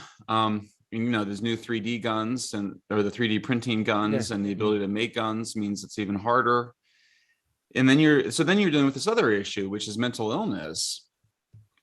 Just for me, by definition, if you're going to go kill a bunch of school children, you're mentally ill. Yeah. I mean, arguably, if you kill anybody, you're mentally ill outside of war. Yeah. So then you're dealing with a mental illness problem. And I think what's interesting, and I don't want to say inspiring, but I think what is brewing is that there is some recognition in the society that we are in a mental health crisis. And the evidence is everywhere. I mean, on the drug issue, deaths from overdose and poisonings rose from 17,000 in the year 2000 to 105,000 this year, Lawrence. Wow. I mean, it's a shocking increase. That's a nine, what is that? I'll let you do the math. That's an 8-fold increase. So I, as a cosmologist, I'd say it's an order of magnitude increase. Order of magnitude increase, yeah. And so that's one indication. We know there's a lot of anxiety disorders among teenagers. They were there before COVID. They were there. It got worse during COVID. We see the school shootings. I don't know if they're, I think one issue is, are they going up? Are they down? Who knows? But I think there's plenty of evidence that we're in a mental health crisis. And so a big part of my campaign has been to promote is to advocate for a universal psychiatry, that universal mental health. I'm calling it Cal Psych, and that it argues that it needs to be at the statewide level as opposed to at the county level, and that everyone should have access to it. Like everyone should have access, very easy access to a psychiatrist or a therapist. There's been some debate about which psychotherapies are really effective, but it seems there's pretty strong agreement, at least that cognitive behavioral therapy is effective. Cognitive behavioral therapy for people that are not mentally ill is called stoicism. Yeah. And I'm a practitioner and I'm a strong believer in it. And so I think, if I become governor, or even if I just make it past the primaries, but certainly in any case, I want to keep talking about the need for universal mental health care, better mental health care delivery to get people the care they need, but also to be able to identify people at risk of violence, like the shooter in Texas. Well, I mean, it's laudable. There was a sobering piece I read actually by Barry Weiss in her Substack thing this morning about the shootings, which was arguing mental health, but in some sense, it's almost more severe. It's really depressing, and it relates to some extent to what's going on in the cities. The sense that there seems to be this emerging hatred of government, of society, that you're seeing in the anarchism in cities and in the dysfunctional nature of government, and that kind of basically, I guess one could describe it almost as the eroding of the social contract. the sense that the Wild West sense is that's coming out that there's that every person for himself and no one for anyone else, and I that did her remarks resonate with me in the sense that there certainly seem to be deep problems. You know, I've looked at gun issues for a long time and written about them, but they're and sure, yeah, the fact the United States has 10 times or 100 times more guns than any other country is a problem, but there are deeper issues, as you say. Why are these crimes being committed? Why are people so willing to even argue that we shouldn't have police? Homicides are way up, not just in the last year or two, higher than anywhere else. Well, isn't it also surprising that we're also encouraging police forces to stand down in many cities? I mean, it's hard to imagine there isn't some correlation. Absolutely. No, it's a big argument I make in San Francisco as well. That really the radical left has been trying to get rid of institutions, and they've succeeded to some extent. And then they kind of drag liberals into it with them. So, it sort of starts with psychiatric hospitals. Yeah. I mean, I started to notice this because I work on nuclear power, and this hatred of nuclear power plants, the demand that we shut them down no matter what by climate activists and replace them with fossil fuels. They claim renewables, but they don't care if it replaced with. So there's this mania, shut down the psychiatric hospitals, starting in the really after World War II, but accelerating in the 60s. And then people say, well, what are we going to replace them with? Well, we just got to shut them down. What about the nuclear power plants? Got to shut them down. And then you get to prisons, jails, police stations. I mean, at a certain point, you're like, so we're just getting rid of the institutions that allow for civilization to exist. This is not a small matter. This is the difference between barbarism and civilization. And so what's going on here? And liberals who then kind of go, oh, I didn't. This is what I find with my Democratic friends and my liberal. We didn't mean, to shut down the police stations. Well, that's what defunding the police means. Yeah, exactly. And it goes beyond that. You're almost seeing politicians saying, we don't want to govern. I mean, government is dysfunctional. We want to get in the way of someone else governing. We basically want to destroy the institution federally in the Congress or locally in House of Representatives in states, that even the politicians are somehow saying we don't have faith in government, and government is an institution. If they don't, it's hard to imagine that anyone else can. That's right. Yeah, you worry about it. You worry about it coming on both sides, where on the one hand, the radical left is against these institutions, and then traditionally conservatives have been, anti-government, anti-government libertarianism. So you have a strain of libertarianism on the left and the right that's very, very dangerous for a society like ours. I mean, where San Francisco concludes is that we're a country founded on freedom. It's a very strange thing, never happened before. European countries, of course, were founded on order, and then the freedom was gradually granted. Now, to some extent, freedom was gradually granted here too, so it's not totally different in that sense. But there is a way in which I think America is a kind of Peter Pan nation. It's a country that struggled to fully grow up. We have a Statue of Liberty on the East Coast. I argue we need a Statue of Responsibility on the West Coast. Oh, interesting. I think that we're young. I mean, you realize when you go to the Netherlands or you go to France and Europe, that these countries are so old. Yeah. They predate their liberal democracies. And that when you get underneath that liberal democracy, you do get to some kind of social order that was the king and the older state. And we didn't have that.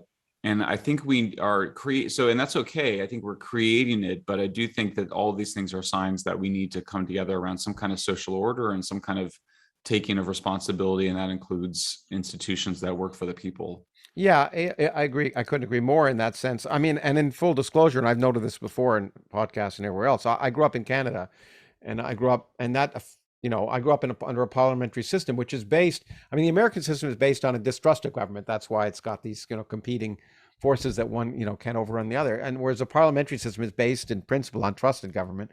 And so I grew up with that. And so I always had, when I moved to the United States over 50 years ago, it was always difficult for me to understand that distrust of government. It still is, but clearly at least it's appeared to function before, and now there are problems. Well, look, let's go to a few more general issues, and I want to let you go. Sure. I mean, there are issues, and obviously the state, a governor can't control all these things, but I want to ask you about them. Sure. Inflation, right now, inflation is a huge issue. It's affecting people. It's certainly probably affecting people in San Francisco, if nowhere else. I mean, where things are so expensive, and in Los Angeles and elsewhere. We just got the federal government just spent $40 billion on Ukraine, which I can't understand. And maybe we could talk about that. And then the last thing, maybe, ending up with, we've talked about nuclear power and how important it is to maintain it. California has done a good job of trying to get rid of its nuclear power. How, as governor, would you affect that? So let's talk about those three things: inflation, Ukraine, and nuclear power. Yeah, well, let me start. Okay, I'll start with the harder ones. I mean, Ukraine. All I can say about Ukraine, I wrote a long essay for Barry Weiss, who I've written now 2 essays for, and I absolutely adore as an editor and as a person. She used to edit me years ago, and years ago. I haven't been in contact with her, but years ago in the Wall Street Journal. But anyway, go on. Yeah. So I did a piece for her that just pointed out what I think is obvious. And I was the first to write about it, but it's now the Times has sort of said the same thing, which is that the West made Ukraine vulnerable by becoming overly dependent on Russian energy. And though Europe could have relied much more on its own domestic energy reserves, nuclear power being the most important by far, but certainly on oil and gas from the United States, instead it became hugely dependent on Russia. I, among others, literally went to Europe and told them this, argued with them about this, argued with the Germans about this. I received the exact same patronizing response from the Germans that President Trump received, who, for whatever our disagreements with Trump, he was spot on about that issue, and was literally ridiculed by the Germans for raising this issue of overdependence on Russian energy. I pointed out that that Europe was not going to be able to suddenly cut off Russian energy, because energy, I mean, it's just, I think people get into this, people don't understand. It's like energy is the lifeblood of the entire civilization and the economy. It's not like, well, I'm going to go without, pistachios this week or something. This is everything. And so then the Russian, people say, well, the Europeans are going to move away. Well, I mean, it's going to take years to move away from Russian oil. And by that point, Russian oil, coal, and gas, by that point, it's clear that Russia will have buyers in India and China who just don't care as much about the human rights situation in Ukraine as the West does. So for me, the energy independence is absolutely essential to Ukraine. I don't know about the supporting of the Ukrainians fighting the war. I mean, of course, I sympathize with the Ukrainians. Sure, so do I want to send them $40 billion in military aid to fight the Russians? I don't know. I just honestly, I'm not even, that's not even a political answer. I just don't know. Well, it's great to know, but it's it's nice to have a real answer, not a political one. I think my new book is called The Known Unknowns, but it's saying I don't know is a really good thing, and we should all say it more, because it means there's something to learn.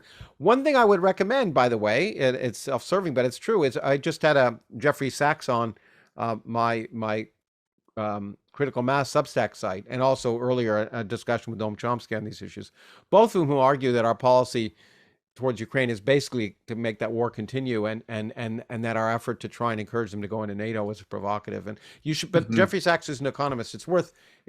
I thought his discussion was very interesting, so I'd recommend it.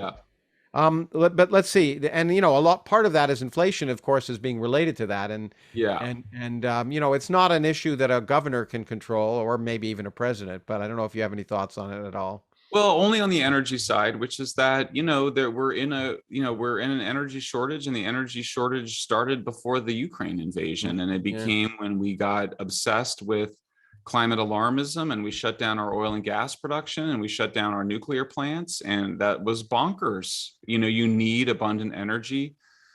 We needed those nuclear plants. We should have been producing more oil and gas domestically. It was this whole ESG movement. I'm not saying it was the entire thing. It was part of it. Obviously, some of it was COVID, and then some of it later was Russia and Ukraine. But we're now experiencing fertilizer shortages, and fertilizer shortages means there's food shortages, and that means that people are going to go hungry. And that's obviously a bad thing inherently, but it also leads to massive social unrest. Yeah. So I would just observe that the people who were so alarmist about climate change that they said we have to stop using fossil fuels or we're going to have famines are now quiet as mice about the fact that the shortage of fossil fuels is resulting in a shortage of fertilizer and famine. Reinforces the point that I made in Apocalypse Never, that their real concern was not climate change. It's actually modernity, it's development, it's growth. And I think it comes from that same hatred of society and civilization that we were describing earlier. Not all climate alarmists, I'm saying, but certainly the really nihilistic Greta Thunberg types. There's certainly a fringe of everything. Obviously, I have as you know, great concerns about climate change in a number of ways from a scientific perspective. But I think the notion that what's clear, and something we agreed on earlier in our discussion, which is going to air at the same time as this, is that if we're really concerned about the long-term future, we have to make sure that especially poor countries have an infrastructure now that allows them to deal with their problems, and those are energy problems to a large extent, and water, and we need to have that if we're going to be prepared for a world in where we can move to other, to more complex and other maybe self-sufficient energy, non-fossil fuel producing energy sources. And so I think we really have to look at what the issues are now, and of course the Ukraine. Speaking of famine, I was just reading something like 28% of the wheat used around the world comes from that region, and that's now going to be a problem. I mean, that alone, besides the fertilizer shortage, is going to cause a huge issue. And so there are all these. I mean, these are complex issues with feedback, and as you say, and I've argued in even in the climate change book, climate change itself may not affect. If the Mekong River, if the sea levels rise in Vietnam, it's not going to affect us directly, or in Bangladesh, but there's socio-political problems that are going to result if, those are probably more severe than the physical problems if people are displaced. And so it's a complex world. But let's end on nuclear power, which is one thing I know you have good things to say about it because you've thought about it. And it's one area where California in particular, can address that, and it's one area where we both agree that we need. I think where we disagreed the last time is I think one has to take a many-pronged approach, and nuclear is not a magic bullet. I think, but it's important. It's an important component. Absolutely. So we're coming off a huge victory. I mean, the governor has now said that he is reconsidering the closure of Diablo Canyon. This is a huge victory. This is a plant that when I started working on it was viewed as just on the verge of collapsing into the ocean and causing a meltdown and killing everybody. I mean, the hysteria in California on Diablo Canyon was just as recently as 6 years ago was very intense.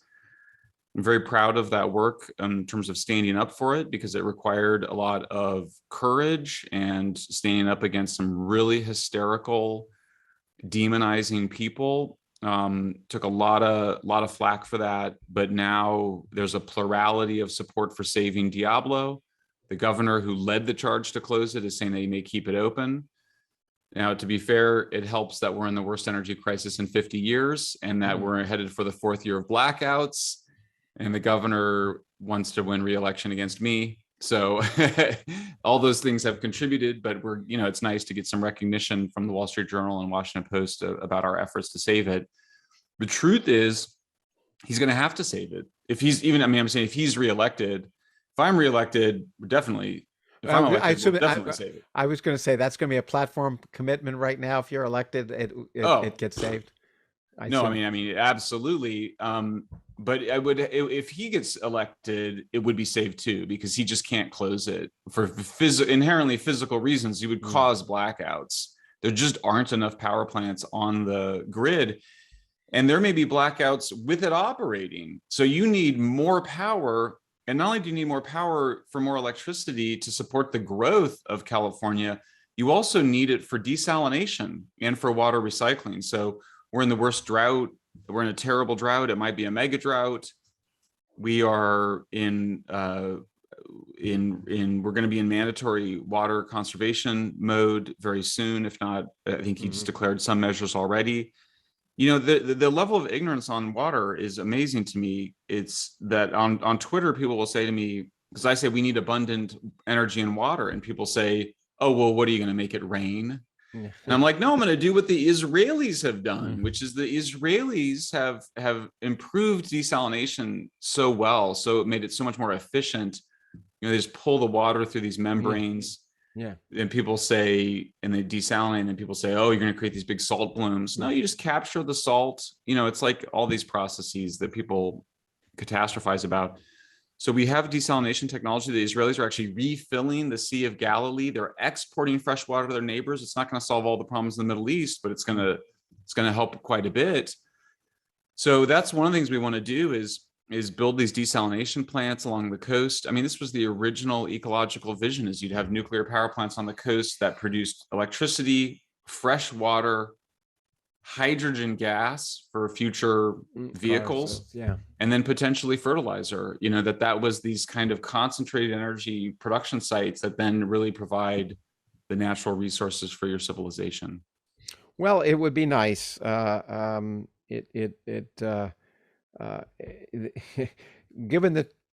the issues that we've talked about, I sometimes wonder why anyone would want to enter in the political arena right now. I applaud you for wanting to do it, but at least to raise these issues. And I thought, to be frank, when I lived in Arizona, I thought of running with never the intention to win, but at least John McCain didn't have a there were no one wanted to run against him, and I thought of doing it just to be able to raise issues. But these are important issues, and indeed the water issue raised is very important, and it comes back to climate change again. One of the things, as someone living in the Southwest, it always amazes me that how cavalier people are about the potential predictions for precipitation and water in that part of the world. It doesn't look good, and it's an issue that a lot of people are just putting aside, and I think it's so.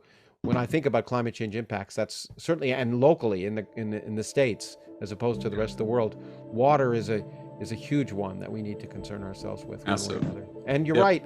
And I think in a number of these issues, when one talks about desalination and other areas, the problems are not technological ones; they're political ones. And, absolutely. That's all it is. Yeah, they claim it's a technological problem or an environmental problem, the desalination, but they just don't want they don't want more fresh water or more energy because they don't want more people in California. I mean, that's the bottom line. That's why they won't do it. Well, it's hard for me to judge what the motivations are, but it's nice to at least talk about the problems and at least think about them, because otherwise no solutions will come out. And it's important to have them vocalized. And that's one of the reasons why I wanted to have a chance to chat with you, because I think these are important issues that need to be discussed. And I know you're thinking about some of them, so it's nice to have a chance to discuss them. Yeah, same here, Lawrence. Good to see you again.